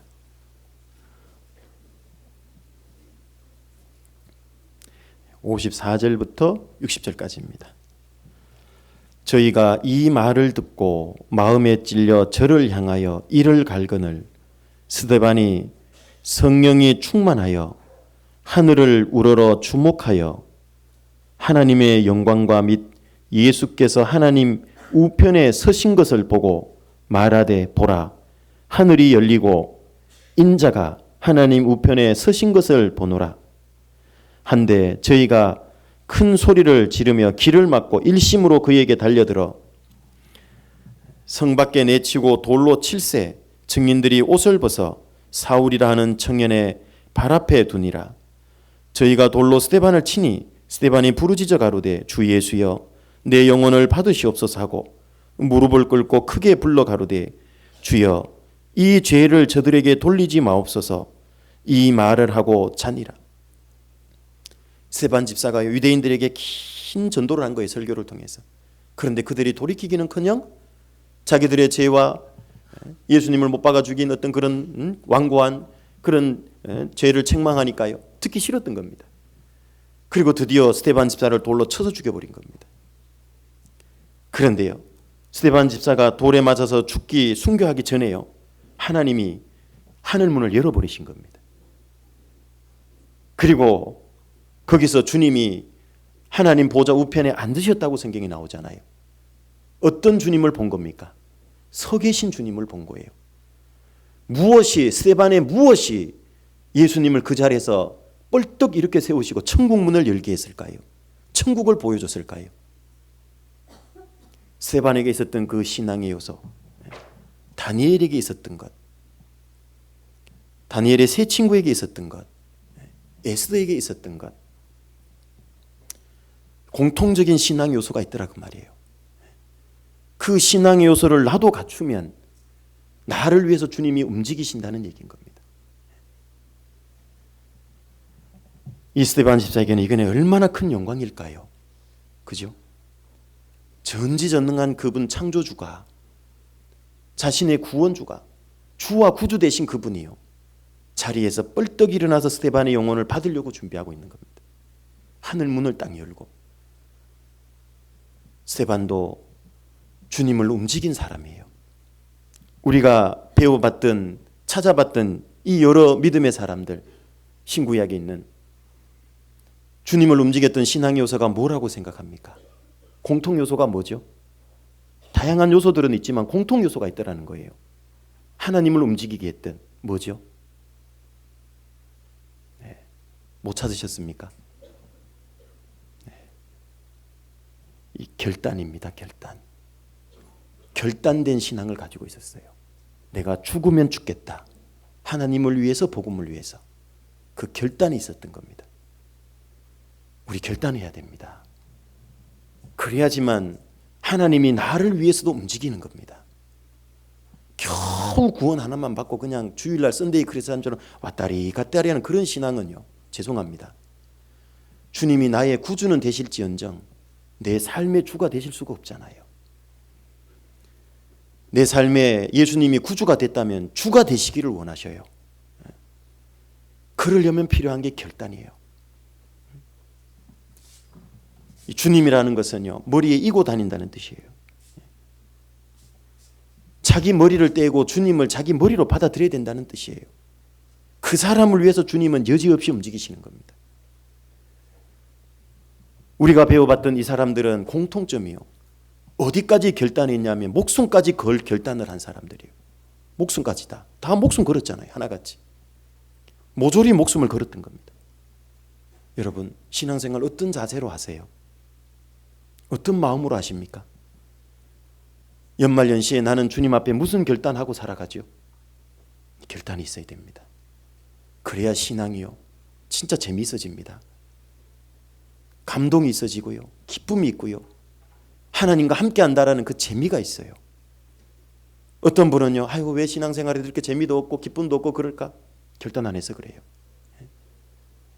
여러분, 양다리 걸치고 뛰려 그러면요, 힘들어요.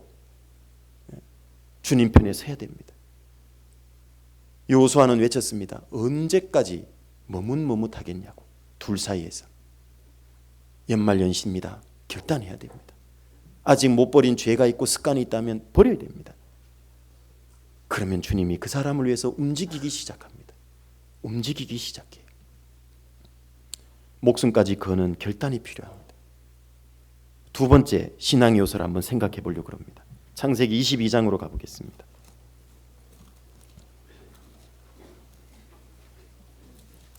창세기 22장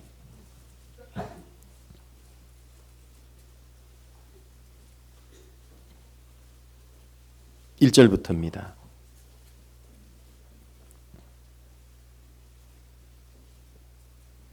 1절, 2절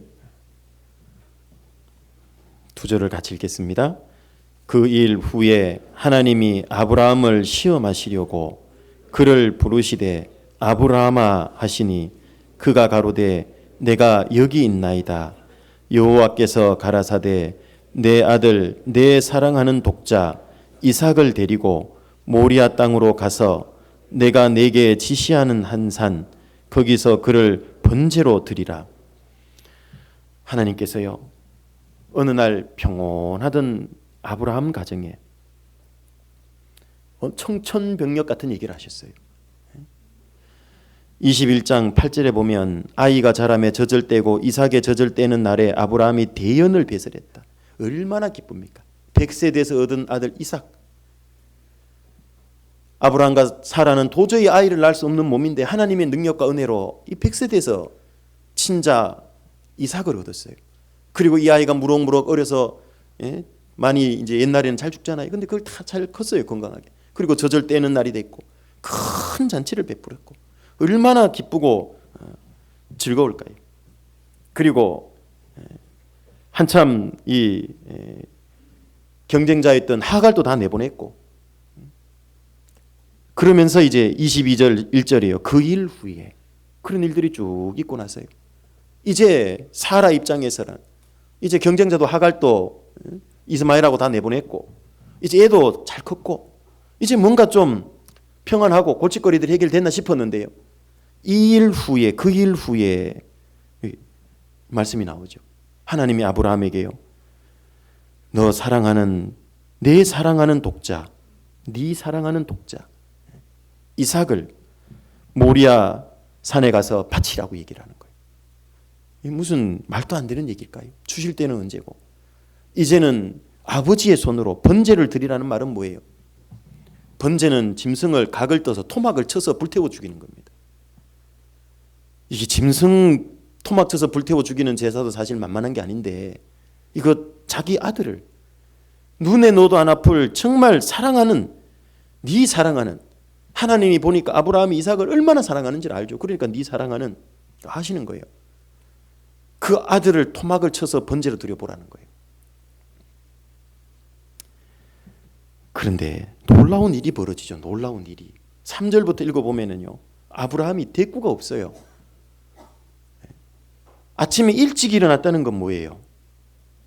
내가 기어이 그 일을 이루겠다는 강한 의지의 표시입니다. 왜? 아내가 깨기 전에 아마 이렇게 준비해서 갔을 것 같아요. 아내가 알았다가는 어떨까요? 어떻게 될까요? 출발하기 전에 아내한테 맞아 죽을지도 몰라. 사라한테. 살아 못 살아 그랬지도 몰라. 살아. 남편 당신은 버려도 내 아들 이삭은 못 버려요. 대부분의 엄마가 그럴 거예요. 그게. 그 방해물을 다 제거하는 거예요. 계속 읽어보면 그런 내용이거든요. 아침에 일찍 일어나요. 그리고 번제에 쓸 여기 재료들을요, 장작도 패고 나무도 준비하고 이런 것들, 불을 준비하고 사한 둘 데리고요, 다 준비해서 가요. 반드시 이루겠다는 의지입니다. 우리가 사실은 뭐 아브라함이 얼마나 막 떨었을까요? 쫄았을까요? 얼마나 아팠을까요? 우리가 이제 이해는 그렇게 볼 수 있는데요, 사실 히브리서 11장이나 로마서 같은 데 읽어보면요, 이때의 아브라함의 믿음은요, 담대했던 겁니다. 왜? 약속을 믿었거든요. 네 씨로 말미암아 네 후손이 하늘의 별과 같이 바다의 모래같이 될 거라는 걸 믿었어요. 아브라함. 죽은 자도 살릴 거라는 믿음을 가지고 있었어요. 아브라함은. 그렇기 때문에 이렇게 행동할 수 있었던 겁니다. 그리고 사흘길을 걸어갔습니다. 뒤에 읽어보면요, 그죠? 이 사흘길은 아브라함의 신앙을 확증해 보여주는 기간이었어요. 이게 신앙이 확실히 정말 팍 치고자 하는 마음이 없었으면 어떻게 됐을까요? 사흘길 동안 많은 고민하고 더 이상 안 가고 돌아왔을 수도 있어요. 그런데 그 사흘길을 증명해낸 겁니다. 신앙의 진실성은요, 시간이 증명해내는 겁니다. 이벤트성으로 일회성으로 바짝 열심히 할 수는 있어요. 그런데 그게 진실되다는 건 뭘로 증명이 됩니까? 시간이 증명해 주는 겁니다. 그 고난 가운데 인내하고, 인내는 결국 시간과 뗄래야 뗄 수 없는 거잖아요. 계속. 만약에 하기 싫었으면 어떻게 했을까요? 장작 안 가지고 일부러 빼놓고 한 이틀 가다 어메 장작 빠졌네? 집에 돌아가야 되겠네? 또 한참 가다가요, 칼을 빼놨네? 그러지 않잖아요. 다 갖춰서 가고요.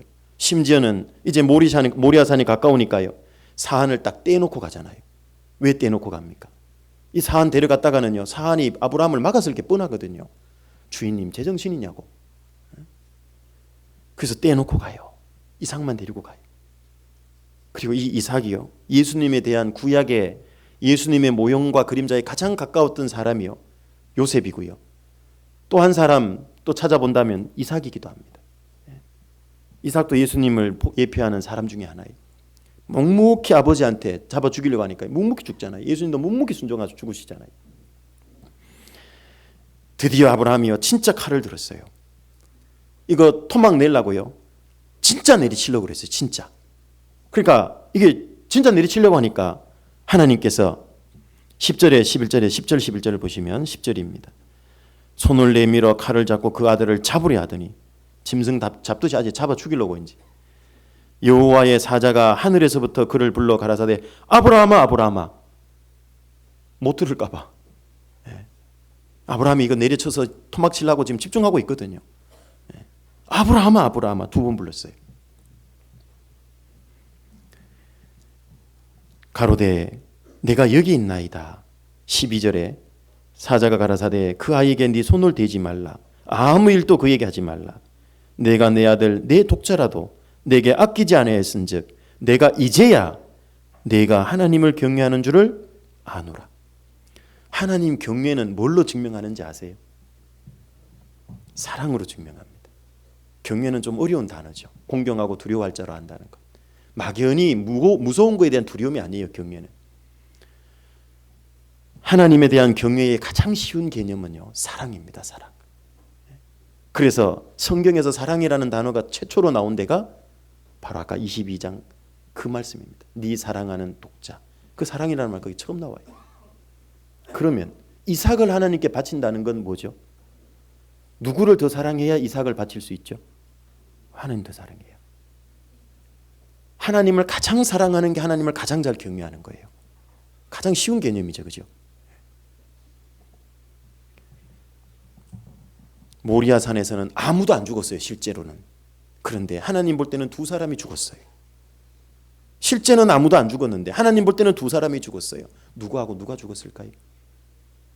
먼저는 아버지 아브라함이 죽었어요. 거기. 아브라함의 육신이 거기서 죽어나간 거예요. 그래서 믿음의 조상이 될 수 있었던 겁니다. 자기 자식을 칼로 내리쳐서 죽여야 된다는 것은 그건 하나님을 정말 사랑하지 않으면, 하나님을 온전히 신뢰하지 않으면, 이 죽은 자를 살려낼 수 있는 하나님의 능력을 의지하지 않으면 그 못하는 일이에요. 그죠? 먼저 아브라함이 죽어야 돼요. 자기 속에서. 두 번째는 이삭도 죽은 거예요. 하나님 볼 때는 잡은 거예요. 안 죽여도 돼. 왜? 실제 내리친 거였으니까. 어떻게 보면 아브라함 자신이 이삭일 수도 있는 거예요. 맞죠? 하나님 만약에 이렇게 요구하면 아브라함이 어떤 선택했을 것 같습니까? 네가 죽을래? 이삭이 죽을래? 기회를 한 번 더 주겠다. 아브라함이 어떤 선택할까요? 차라리 제가 죽겠습니다. 그죠? 이삭은 아브라함의 생명과 같은 존재예요. 두 사람 다 죽은 겁니다. 하나님 볼 때. 하나님이 수양을 여기 준비를 미리 수풀에 걸려있는 수양 하나를 탁 돌아보니까 준비해 놨잖아요. 여호와 일이라 그러죠. 여호와께서 미리 준비하신다는 뜻입니다.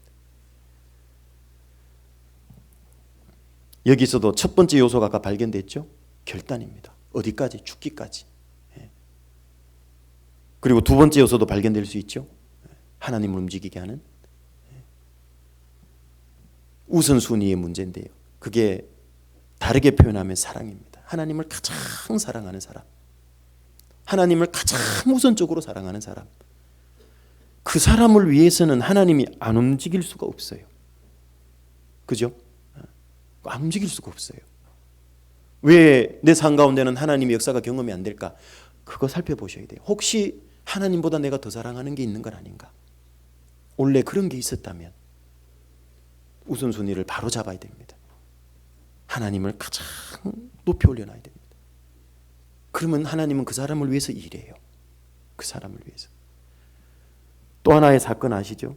열왕기상 17장에 보면 아합 왕 시절에 북이스라엘이에요. 하나님이 하늘 문을 3년 6개월 닫아버렸습니다. 기근이 심했죠. 엘리야도 그리 시내가에 가가지고 거기서 하나님이 날라다 주는 까마귀를 통해서 음식 먹고 그랬죠. 그러다 거기도 시냇물이 말라버렸어요. 이제 사르밧에 가라. 과부가 너를 공개할 거다.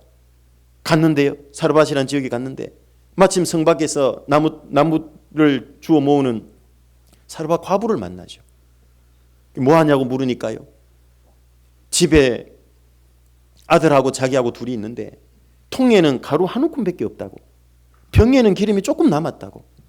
그거 가지고 떡 한 조각 조그만한 거 만들어 가지고 그거 먹고 아들하고 죽으려고 지금 떡 만들 나무까지 지금 주워 모으러 나왔다고. 엘리야가 뭐라고 그래요? 나한테 먼저 만들어 오라 그러죠. 작은 떡 한 조각. 아니 그 통에 가루 한 움큼 갖고 만들면 떡을 얼마나 걸 만들겠어요? 한번 생각해 보세요. 그죠? 예. 그거 작은 조각 만들어서 가져오래요. 우리 같으면 무슨 생각했을까요? 제 같으면 뺨을 때려줬을 거예요. 벼룩이 간을 내먹어라 이 화상아. 말하자면 한 일주일 굶어가지고 지금 아들하고 라면 반 개 끓여 먹고 죽으려고 그러는데 그거 끓여갖고 먼저 가져오라는 거예요. 지금 말하면. 어떻게 해요? 여러분 같으면 어떻게 하실래요? 자매님들. 야, 그건 정말 쉬운 얘기가 아니고 우리가 기록됐기 때문에 얘기기 때문에 읽어보지만은요. 그게 나를 한번 넣어보세요. 성경을 깊이 있게 깨닫는 가장 좋은 방법이 감정이입이라 그래요. 거기다 자기를 넣어보는 겁니다. 자기를 대입해 보세요. 그런데 그 사르밧 가부는요, 그걸 만들어서 가져와요. 그랬더니 어떤 일이 벌어지죠? 그 흉년이 끝날 때까지 가루는 퍼내도 다하지 않아요.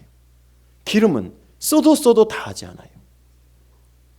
그 가루가 든 통, 기름이 든 그 병은요, 이제는 일반 가정집에 있는 가루통, 기름통이 아니에요. 그건 하나님의 능력의 통로가 되고 능력의 통이 된 거예요. 그게 그렇지 않을까요? 무엇이 하나님으로 하여금 그렇게 움직이게 했을까요? 우선순위죠. 우선순위죠. 하나님의 사람 선지자를 먼저 섬긴다는 우선순위죠. 그 당시에 엘리야나 엘리사는요, 하나님의 현현이라 그래요. 보이지 않는 하나님이 나타난 거예요. 사람을 통해서. 그 능력이 그 선지자를 통해서 나타나거든요. 근데 그걸 먼저 한 거예요. 참 쉽지 않죠. 이게요, 내가 풍족할 때는 할 수 있거든요. 그런데 경제적으로 진짜 어려울 때 오잖아요. 그때도 정말 내 시간, 물질, 재능, 내게 속한 것을 정말 그럴 수 있을까? 그때 그럴 수 있다면 하나님은 그 사람을 위해서 일해요. 그 사람, 우리로 말하면 지갑 책임져 줘요. 그렇죠? 우리 시대의 밀가루통, 기름통이 뭐예요? 지갑이죠. 결국 우리는 자본주의 시대가 됐으니까 내 먹고 사는 문제 책임져 준다 그 말이에요. 나는 정말 하나님을 가장 사랑하고 있을까? 변함없이 그러고 있을까? 상황과 조건에 따라서 하나님이 2번도 되고 3번도 되고 4번도 되고 그런 건 아닌가? 하나님은 나를 항상 1번으로 대하고 있죠. 그래서 당신의 아들을 희생한 거예요. 나를 1번으로 대하고 있는 거예요. 구원받은 이후에도 우리를 가장 소중하게 대하고 있는 거예요. 나에게 하나님 몇 번일까요? 생각해 보셔야 됩니다. 새해에는 좀 우선순위도 정리가 좀 필요할 것 같아요. 세 번째로는요, 신앙의 세 번째 요소인데요, 사무엘상 1장으로 가보시죠. 사무엘상 1장입니다.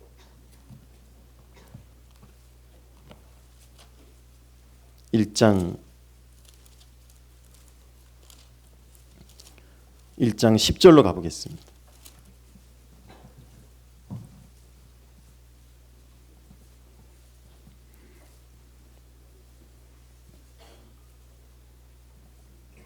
(1장 10절부터) 보겠습니다.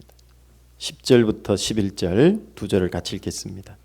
한나가 마음이 괴로워서 여호와께 기도하고 통곡하며 서원하여 가로되, 만군의 여호와여, 만일 주의 여종의 고통을 돌아보시고 나를 생각하시고 주의 여종을 잊지 아니하사 아들을 주시면 내가 그의 평생에 그를 여호와께 드리고 삭도를 그 머리에 대지 아니하겠나이다.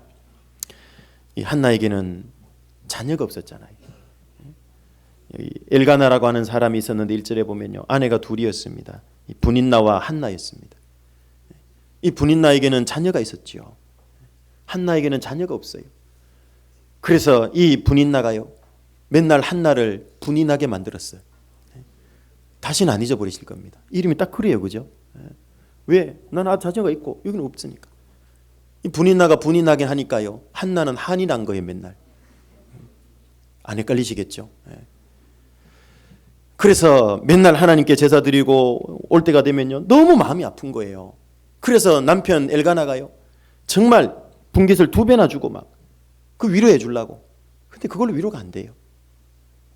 그래서 하나님이 성막에 있는 그 실로에 갔는데 거기서 한나가요, 마음이 괴로워서 여호와께 기도하고 통곡했어요.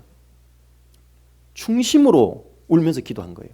그리고 하나님, 아들을 주시면 이게 제 만족을 위해서, 저의 기쁨을 위해서 키우지 않겠다고, 내가 이 아이를 전적으로 하나님께 평생에 여호와께 바치겠다고 그 기도를 한 거예요. 얼마나 울면서 속으로 기도했는지 12절 이하에 보면은요, 당시에 이 엘리 제사장이요, 술 좀 끊으래, 술주정하는 줄 알았던 거예요. 속으로 이제 기도하고 입 달싹달싹 입만 하니까요, 술 먹고 술주정 부리는 줄 알았던 거예요. 그런 거 신경하지 않고 하나님께 중심으로 기도했던 거예요. 울면서. 그래서 하나님이 결국은 19절에 보면은요, 19절로 가보시면 그들이 아침에 일찍 일어나 여호와 앞에 경배하고 돌아가서 라마의 자기 집에 이르니라. 엘가나가 그 아내 한나와 동침하며 여호와께서 그를 생각하신지라. 여호와께서 그를 생각했죠. 하나님이 움직인 거예요. 한나가 잉태하고 때가 이름에 아들을 낳아 사무엘이라 이름하였으니 이는 내가 여호와께 그를 구하였다 함이더라. 하나님께 구해서 얻은 아들이란 뜻이 사무엘이에요. 이름 뜻이. 하나님께 바쳤어요. 무엇이 하나님을 움직이게 했을까? 한나의 무엇이 움직이게 했을까? 뭐죠? 기도는 기도인데요, 한나의 눈물이었어요. 눈물이에요. 우리가 통상 하는 기도 중요하죠.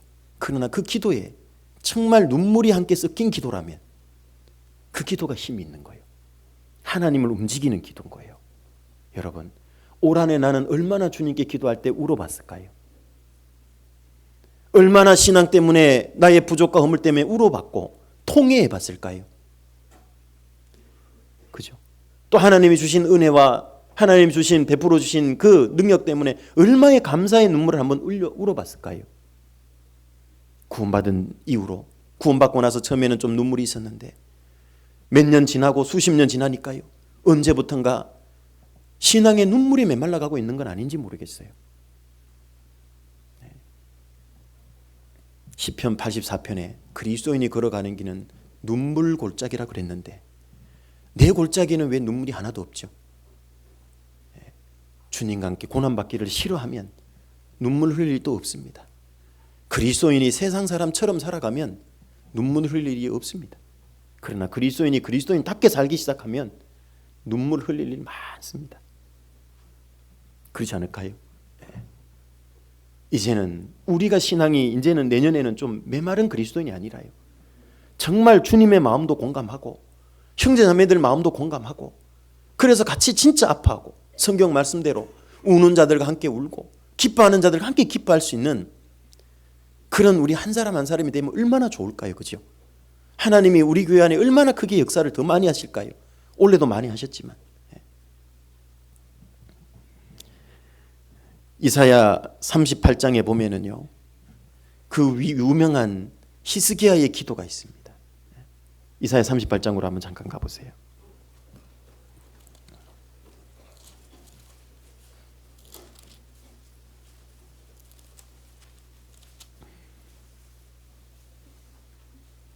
(38장) 1절부터 8절까지입니다. 이사야 38장 1절부터 8절입니다. 그 즈음에 히스기야가 병들어 죽게 되니 아모스의 아들 선지자 이사야가 나와 그에게 이르되 여호와께서 이같이 말씀하시기를 너는 내 집에 유언하라. 너 이제 죽는다. 유언 남기란 얘기예요. 내가 죽고 살지 못하리라 하셨나이다. 이제 죽을 때를 알려주신 거예요. 히스기야가 얼굴을 벽으로 향하고 여호와께 기도하여 가로되 여호와여 구하오니 내가 주의 앞에서 진실과 전심으로 행하며 주의 목전에서 선하게 행한 것을 추억하옵소서 하고 심히 통곡하니, 여기도 통곡이죠. 이에 여호와의 말씀이 이사야에게 임하니라. 가라사대 너는 가서 히스기야에게 이르기를 내 종 다윗의 하나님 여호와께서 이같이 말씀하시기를, 같이 읽겠습니다. 내가 내 기도를 들었고 내 눈물을 보았노라. 내가 내 수안에 15년을 더하고. 하나님이 뭘 본 겁니까? 기도도 들었고 뭘 봤대요? 눈물을 봤대요. 그게 하나님을 움직여버린 겁니다. 여러분, 부모가 제일 자녀 볼 때 마음 아프고 힘들 때가 어떤 때예요? 자녀가 울 때예요. 그죠? 하나님 마음이 딱 그래요. 정말 그리스도인들은 내가 심히 통곡하고 눈물을 흘릴 때 그때 하나님은 움직일 수밖에 없어요. 어떻게 움직였냐면 15년만 단순히 더 살게 해준 게 아니고요, 6절에 보면 너와 이 성을 아수르 왕의 손에서 건져내겠고 내가 또 이 성을 보호하리라. 외적의 침략까지도 다 막아주겠다. 그 아수르라는 큰 제국 어떻게 이겨요? 못 이깁니다. 그거 내가 막아주겠다. 눈물은요, 하나님의 우리가 구했던 역사보다 더 큰 역사를 불러일으키는 거예요. 그렇죠? 그게 눈물의 위력이에요. 힘입니다. 더 큰 역사를 불러일으킵니다. 그러면서요, 7절부터 보시면 나 여호와가 말한 것을 내게 이룰 증거로 이 징조를 내게 주리라. 보라, 아하스의 일용표에 해시계입니다. 나아갔던 해 그림자를 뒤로 10도를 물러가게 하리라 하셨다 하라 하시더니 이에 일용표에 나아갔던 해의 그림자가 10도를 물러가니라. 이 40분인데요. 이게 물러갔다는 건 멈춘 게 아니에요. 물러갔다는 건 뭐예요? 원래 이렇게 이제 해시계가 있고 침이 이렇게 있으면요, 해가 딱 지나가면 그림자가 이쪽으로 싹 반대로 넘어가죠. 그런데 나가던 게 물러갔다는 건 무슨 뜻이에요? 하나님이 자전을 백시켰다는 얘기예요. 지구를 자전시키는 걸 40분을 백시킨 거예요. 이해되시죠? 멈춘 게 아니고요, 물러가게 한 거예요. 히스기야를 위해서요, 40분을 자전을 역자전시킨 거예요. 하나님은 창조주니까 우리는 믿을 수 있잖아요. 이런 일까지도 하시는 분이에요. 이스라엘 민족이 광야에서 전쟁할 때도요, 아모리 족속과 싸울 때도 하나님 해를 멈추게 했다 그랬잖아요. 거의 종일이라 그랬잖아요. 23시간 20분. 우리 전도집회 때 옛날에 많이 들어보던 건 요즘 많이 안 다루지만 실제로 인간 역사를 쫙 연대를 해보면 하루가 없어진 게 나온다잖아요. 집회 때 많이 들어보셨죠. 요즘은 잘 안 해서 많이 안 하긴 하지만 하나님은 여기서는 멈춘 게 아니고요, 자전을 백시킨 거예요. 누구를 위해서? 히스기야에게 증거를 보여주려고. 하나님은 하나님을 이렇게 움직인 거예요. 뭐가? 히스기야의 눈물이. 우리는 새해에 눈물이 메마르면 안 될 겁니다. 신약에도요, 잘 아시는 예수님께서 나인성을 갔는데요, 나인성에 왜 갔냐 하면 나인성 과부 아들 살려주려고 갔어요. 아들 살려주려고. 나인성의 과부인데요, 아들이 죽었어요. 소망이 없죠. 남편도 없고 울면서 나오고 있는데 예수님께서요, 누가복음 7장에 보면 나오는데 울지 말라 이렇게 얘기하세요. 이 여인은 모든 소망이 끊어진 여인. 이 여인은 정말 그 울면서 느끼면서 바랐던 소망이 뭘까요? 이 아들 좀 살려낼 수 없겠냐. 그 여인의 마음을 보고 예수님이 나인성을 간 거예요. 그래서 그 여인의 아들을 살려낸 겁니다. 그죠? 네. 하나님을 움직이게 하는 세 번째 신앙의 요소는 눈물입니다. 눈물. 네. 오늘 시간이 없기 때문에요, 이런 사례 몇 가지만 이렇게 드렸는데 한번 다 조사해 보세요. 네. 이런 신앙의 요소들이요, 하나님이 움직이신 경우에는 다 있더라는 얘기예요. 연말연시에 내 신앙의 요소를 한번 잘 점검해 보세요. 이런 게 있는지. 내년에 좀 잘 계획해 보세요. 하나님께서 나를 위해서도 움직여 주실 겁니다. 큰 일을 하실 겁니다. 자연 법칙도 하나님이 세운 법칙입니다. 하나님은 그 자연 법칙을 해치지 않고 하나님의 능력을 베풀 수 있는 분이잖아요. 전지전능한 분이니까 얼마든지 그 속에서 역사를 할 수 있는 분이거든요. 보이게 보이지 않게 우리가 배운 대로 그분을 잘 좀 경험을 해보고 그분과 동행하는 연말연시가 되셨으면 좋겠습니다. 잠깐 기도하겠습니다. 은혜로우신 아버지 하나님, 감사를 드립니다. 성경에 나타난 믿음의 위인들을 통해서 우리 각자의 신앙을 점검하고 돌아보게 해주시니 감사를 드립니다. 내가 아직 갖지 못한 신앙의 요소들을 이 위인들을 통해서 살펴보고 돌아보고 갖출 수 있도록 주님 도와주시길 원합니다. 아직 신앙이 어리다면 어린 수준에서 이 요소들을 갖추고 성장한 분들이라면 성장한 수준에서 이 신앙의 요소들을 갖춰갈 수 있도록 도와주옵소서. 연말연시에 하나님 앞에 결단하는 신앙, 하나님을 붙들고 신앙을 붙드는 쪽으로 바로 할 수 있게 도와주시고 하나님보다 더 우선순위에 놓여졌던 것들을, 더 사랑했던 것들을 이제 내려놓고 하나님을 가장 사랑할 수 있도록 결단할 수 있게 도와주시고, 신앙생활 가운데 우리의 감동이 메마르지 않도록 하나님의 마음을 움직이는 우리 각자의 신앙의 그 눈물 골짜기를 통과할 수 있도록, 그리하여 그곳으로 많은 샘의 곳이 될 수 있도록, 그걸 만들어낼 수 있도록 도와주시길 원합니다. 우리를 사랑하시는 우리 구주 예수님 이름으로 기도드립니다. 아멘. 그리고 찬송하시기 전에요, 내년 임원들을 잠깐 발표해 드리겠습니다. 내년 교회 목표는요, 나중에 이제 소식지도 올라가겠지만은요, 빌립보서 2장으로 가보겠습니다. 빌립보서 2장 같이 보시겠습니다. 너무나 잘 알고 계시는 말씀이신데요, 빌립보서 2장 5절부터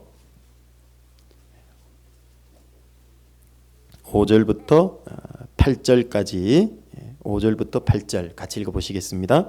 너희 안에 이 마음을 품으라. 곧 그리스도 예수의 마음이니 그는 근본 하나님의 본체시나 하나님과 동등됨을 취할 것으로 여기지 아니하시고 오히려 자기를 비어 종의 형체를 가져 사람들과 같이 되었고 사람의 모양으로 나타나셨음에 자기를 낮추시고 죽기까지 복종하셨으니 곧 십자가에 죽으심이라.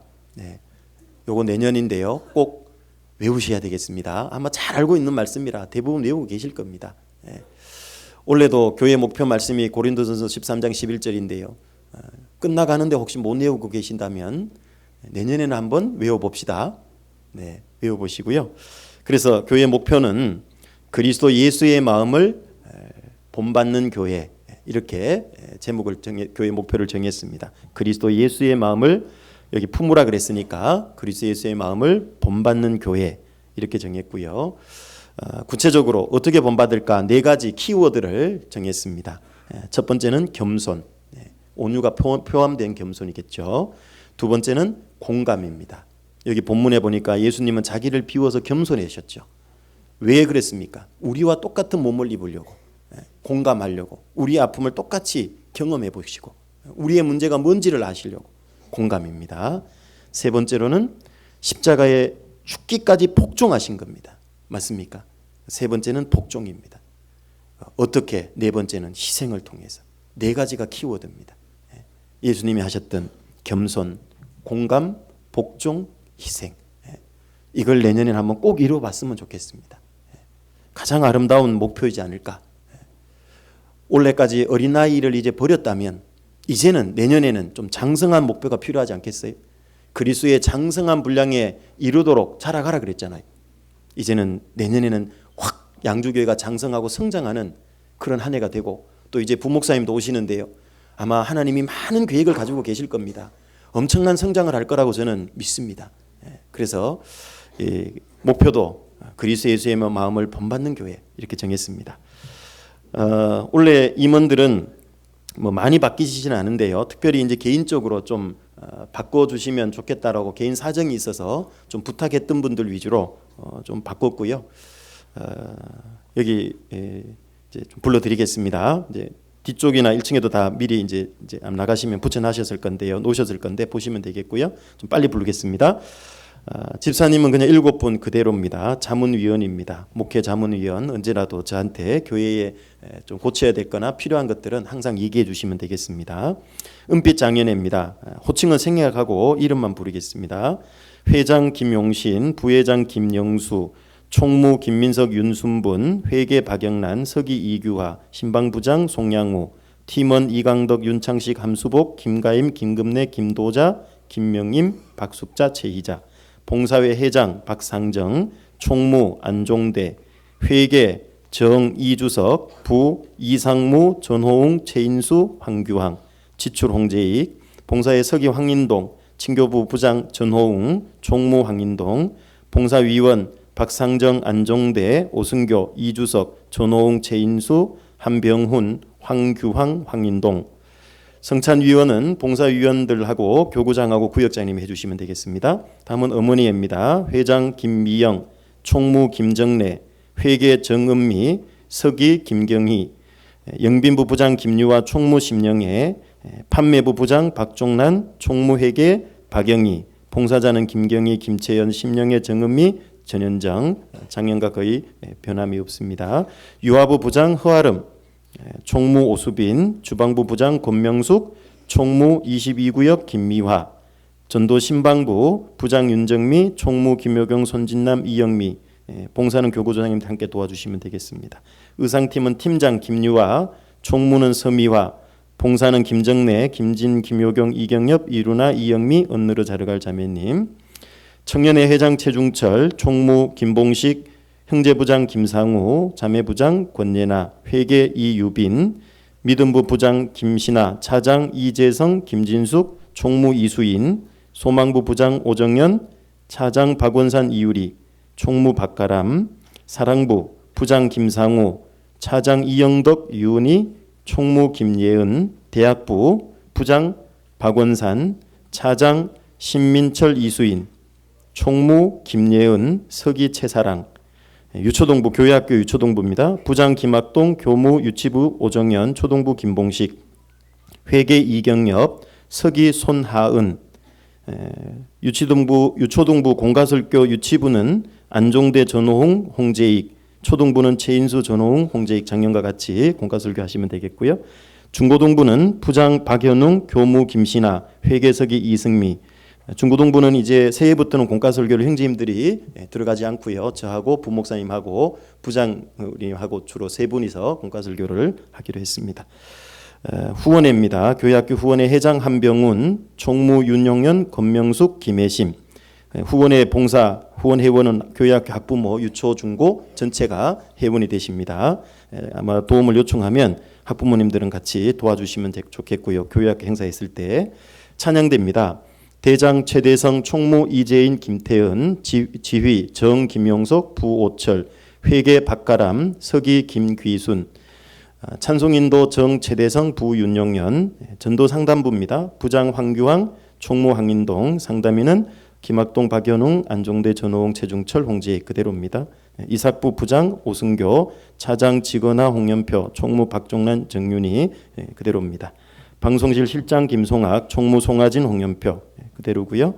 세계선교부 부장 김용찬, 차장 양성윤, 총무 이윤하, 이유빈, 봉사자 국경훈, 안재형, 전래강, 김진숙, 김정숙, 이보영, 애낙고래 봉사자 김래경, 김효경, 이루나, 이혜숙, 미디어 선교부장 홍재익, 봉사 신명의 오수연, 이유빈, 영선부 부장 이주석, 차장 오승교, 총무 봉사자들이신데요. 김영수, 이규훈, 박철훈, 최대성, 윤용현, 함영구, 수송부 부장 전희재, 차장 우학교, 봉사 송하진, 최중철, 봉사위원들 앞으로는 수송을 봉사위원들이 같이 해주시라고 제가 좀 부탁을 드렸습니다. 그래서 봉사위원회는 9시부터 9시 반에 짧게 끝내고 수송 형제님들이 계속 너무 많이 수고해 주셨는데요. 이제 봉사위원들도 같이 수송에 투입하기로 해서 대형 면허 가지고 계신 분 한 2분 있고 또 이제 없는 분들은 또 양주 쪽에 승합차 해서 봉사위원들도 같이 수송 봉사하기로 하셨습니다. 주차부 부장 김재영, 봉사 말씀 전에는 봉사위원들이 같이 도와주시면 되겠고요. 말씀 중에는 이제 구역이나 교구 당번이 돌아가실 텐데 그 당번에 해주시면 되겠습니다. 환경미화부 부장 송하진, 총무 김진성, 강동연, 서적부 부장 김혜심, 총무 김경화, 신형자, 이인순, 장례예식부 부장 박상정, 총무 박종란 그대로시고요. 교구구역입니다. 1교구 교구장 황인동, 교구조장 박종란. 11구역입니다. 11구역은 조금 구역 섹터 조정이 있었습니다. 광적 백석이 11구역이었는데요. 이제 21구역 쪽으로 예전에 원래 있던 자리로 붙여드렸습니다. 그래서 광적 백석 쪽이 이제 21구역으로 가셨습니다. 그래서 11구역은 인원이 많이 줄어가지고 한 분을 파견받았습니다. 11구역은. 그래서 안종대 교구장님이 11구역으로 파견, 인원이 이제 11구역이 줄어가지고요. 파견이 됐습니다. 그래서 11구역장은 안종대, 부구역장 홍재익, 조장 심영애, 총무 이경엽, 12구역 구역장 김재영, 부구역장 이규훈, 조장 서미화, 총무 박정화, 2교구입니다. 교구장 한병훈, 교구조장 김경희, 21구역 구역장 이상무, 부구역장 우학교, 조장 조은영, 총무 오수빈. 22구역입니다. 구역장 조성만, 부구역장 양성윤, 조장 김래경, 총무 김미화. 3교구입니다. 3교구장 전호웅, 교구조장 김상정. 31구역 구역장 홍연표, 부구역장 윤용연, 조장 김은미, 총무 이영미. 32구역입니다. 구역장 김용찬, 부구역장 최인수, 조장 이윤아, 총무 박혜성. 4교구입니다. 41구역 구역장 4교구 교구장 황교황, 교구조장 홍승현. 41구역 구역장 오명교, 부구역장 최중철, 조장 김효경, 총무 이연심. 42구역 구역장 심정택, 부구역장 황규황, 조장 이경옥, 총무 최은미. 교회학교 교사입니다. 아까 부장교무님은 말씀드렸고요. 유치부 교사 박원산, 이재성, 권예나, 이지선, 정선희, 최사랑. 초등부 교사입니다. 강동연, 이영덕, 오준석, 박혜성, 손아은, 오수빈, 이경엽, 이유리, 최은미, 홍승연. 신입입니다. 초등부 신입교사 이진형, 김수지, 박원유, 유은희. 초등부 교사입니다. 공성민, 김명준, 김상우, 심정택, 오명교, 김진숙, 손진남, 이선희, 이승미, 최태희입니다.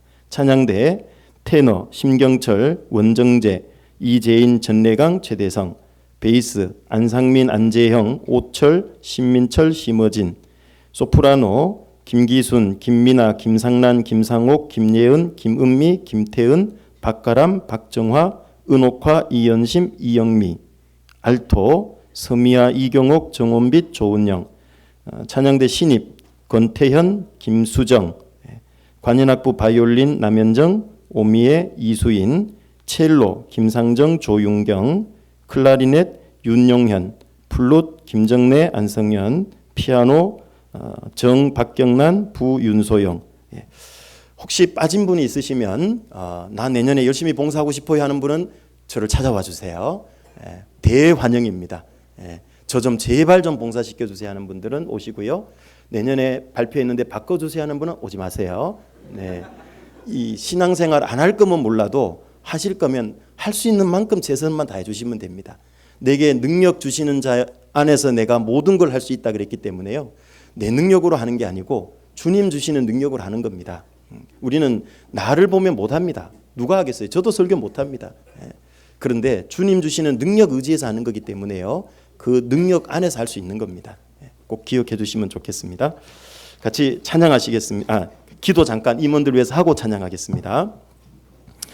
은혜로우신 아버지 하나님 감사를 드립니다. 2019년 새해에 봉사할 임원들을 하나님 세울 수 있게 해주시니 감사를 드립니다. 이 임원의 직분은 감투도 아니고 다스리는 직분도 아닙니다. 더 많이 더 낮은 곳에서 희생하고 섬기라고 우리 각자에게 주신 주님의 일터입니다. 모든 임원 형제자매님들, 교회 형제자매님들을 더 낮은 위치에서 더 잘 섬길 수 있도록 도와주시고 또 그 임원들의 희생이 밑거름이 돼서 신앙 형제자매님들이 성장하며 교회가 성장하고 힘있게 복음이 전해지는 역사를 2019년도에 베풀어 주시기를 원합니다. 모든 형제자매님들이 합력하는 가운데 새해에도 크신 역사를 나타내 주시길 부탁드리면서 예수님 이름으로 기도드립니다. 아멘. 같이 찬양하시겠습니다. 찬송가 521장입니다. 521장입니다.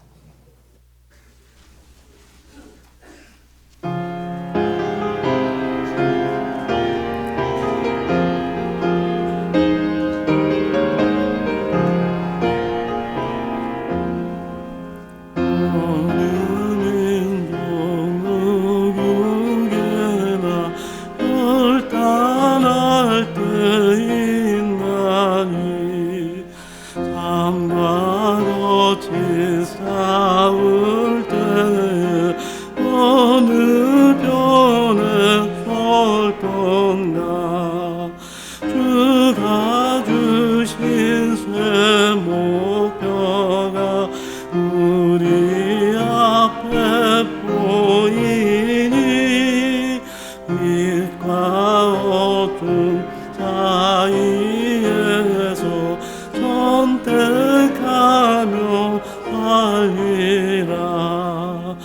고상하고 아름답다.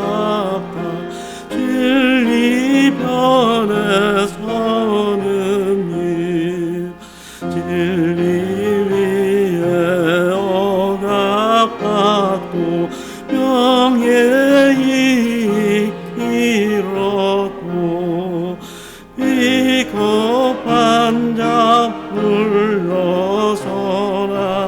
용감한 자 으세게 낙심한 자 돌아오는 그날까지 서리라. 순교자의 빛을 따라 그의 뒤를 쫓아서 십자가를 등에 지고 암만 향해 가리라. 새 시대는 새 의무를 우리에게 주나니 진리 따라 사는 자는 전진하리 언제나. 악이 비록 성하여도 진리 더욱 강하다. 진리 따라 살아갈 때 어려움도 당하리. 우리 가는 그 앞길에 어두운 장막 덮쳐도 하나님이 함께 계셔 항상 지켜주시리. 아멘.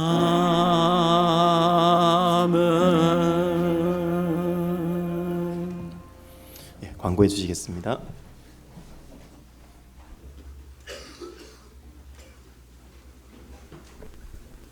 예, 광고 전에요. 이삭부 수료식을 먼저 하도록 하겠습니다.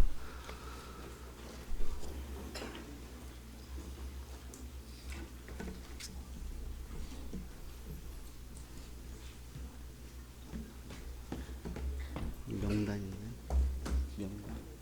명단 없어요? 공성민 형제님, 윤정미 집사님, 김소연 자매님,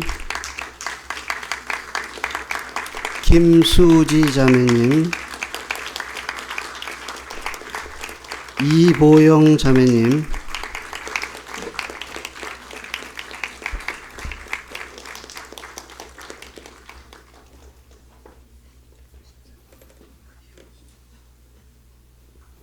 차려 인사.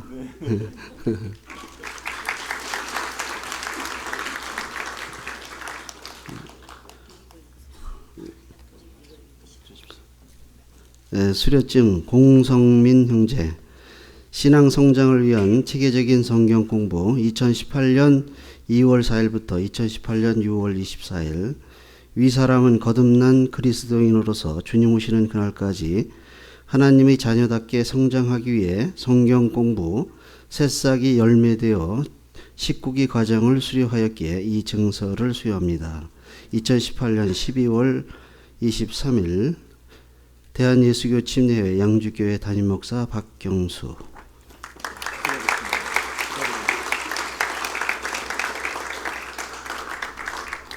수료증 윤정미 집사. 이하 내용은 같습니다.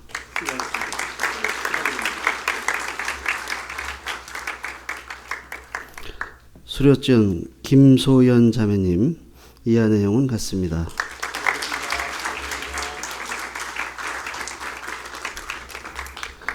수료증 김수지 자매님. 이하 내용은 같습니다.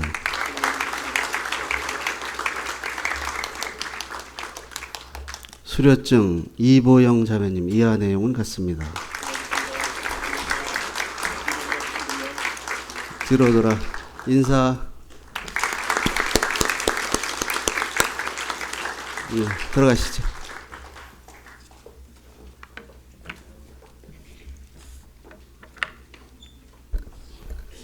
네, 광고 드리겠습니다.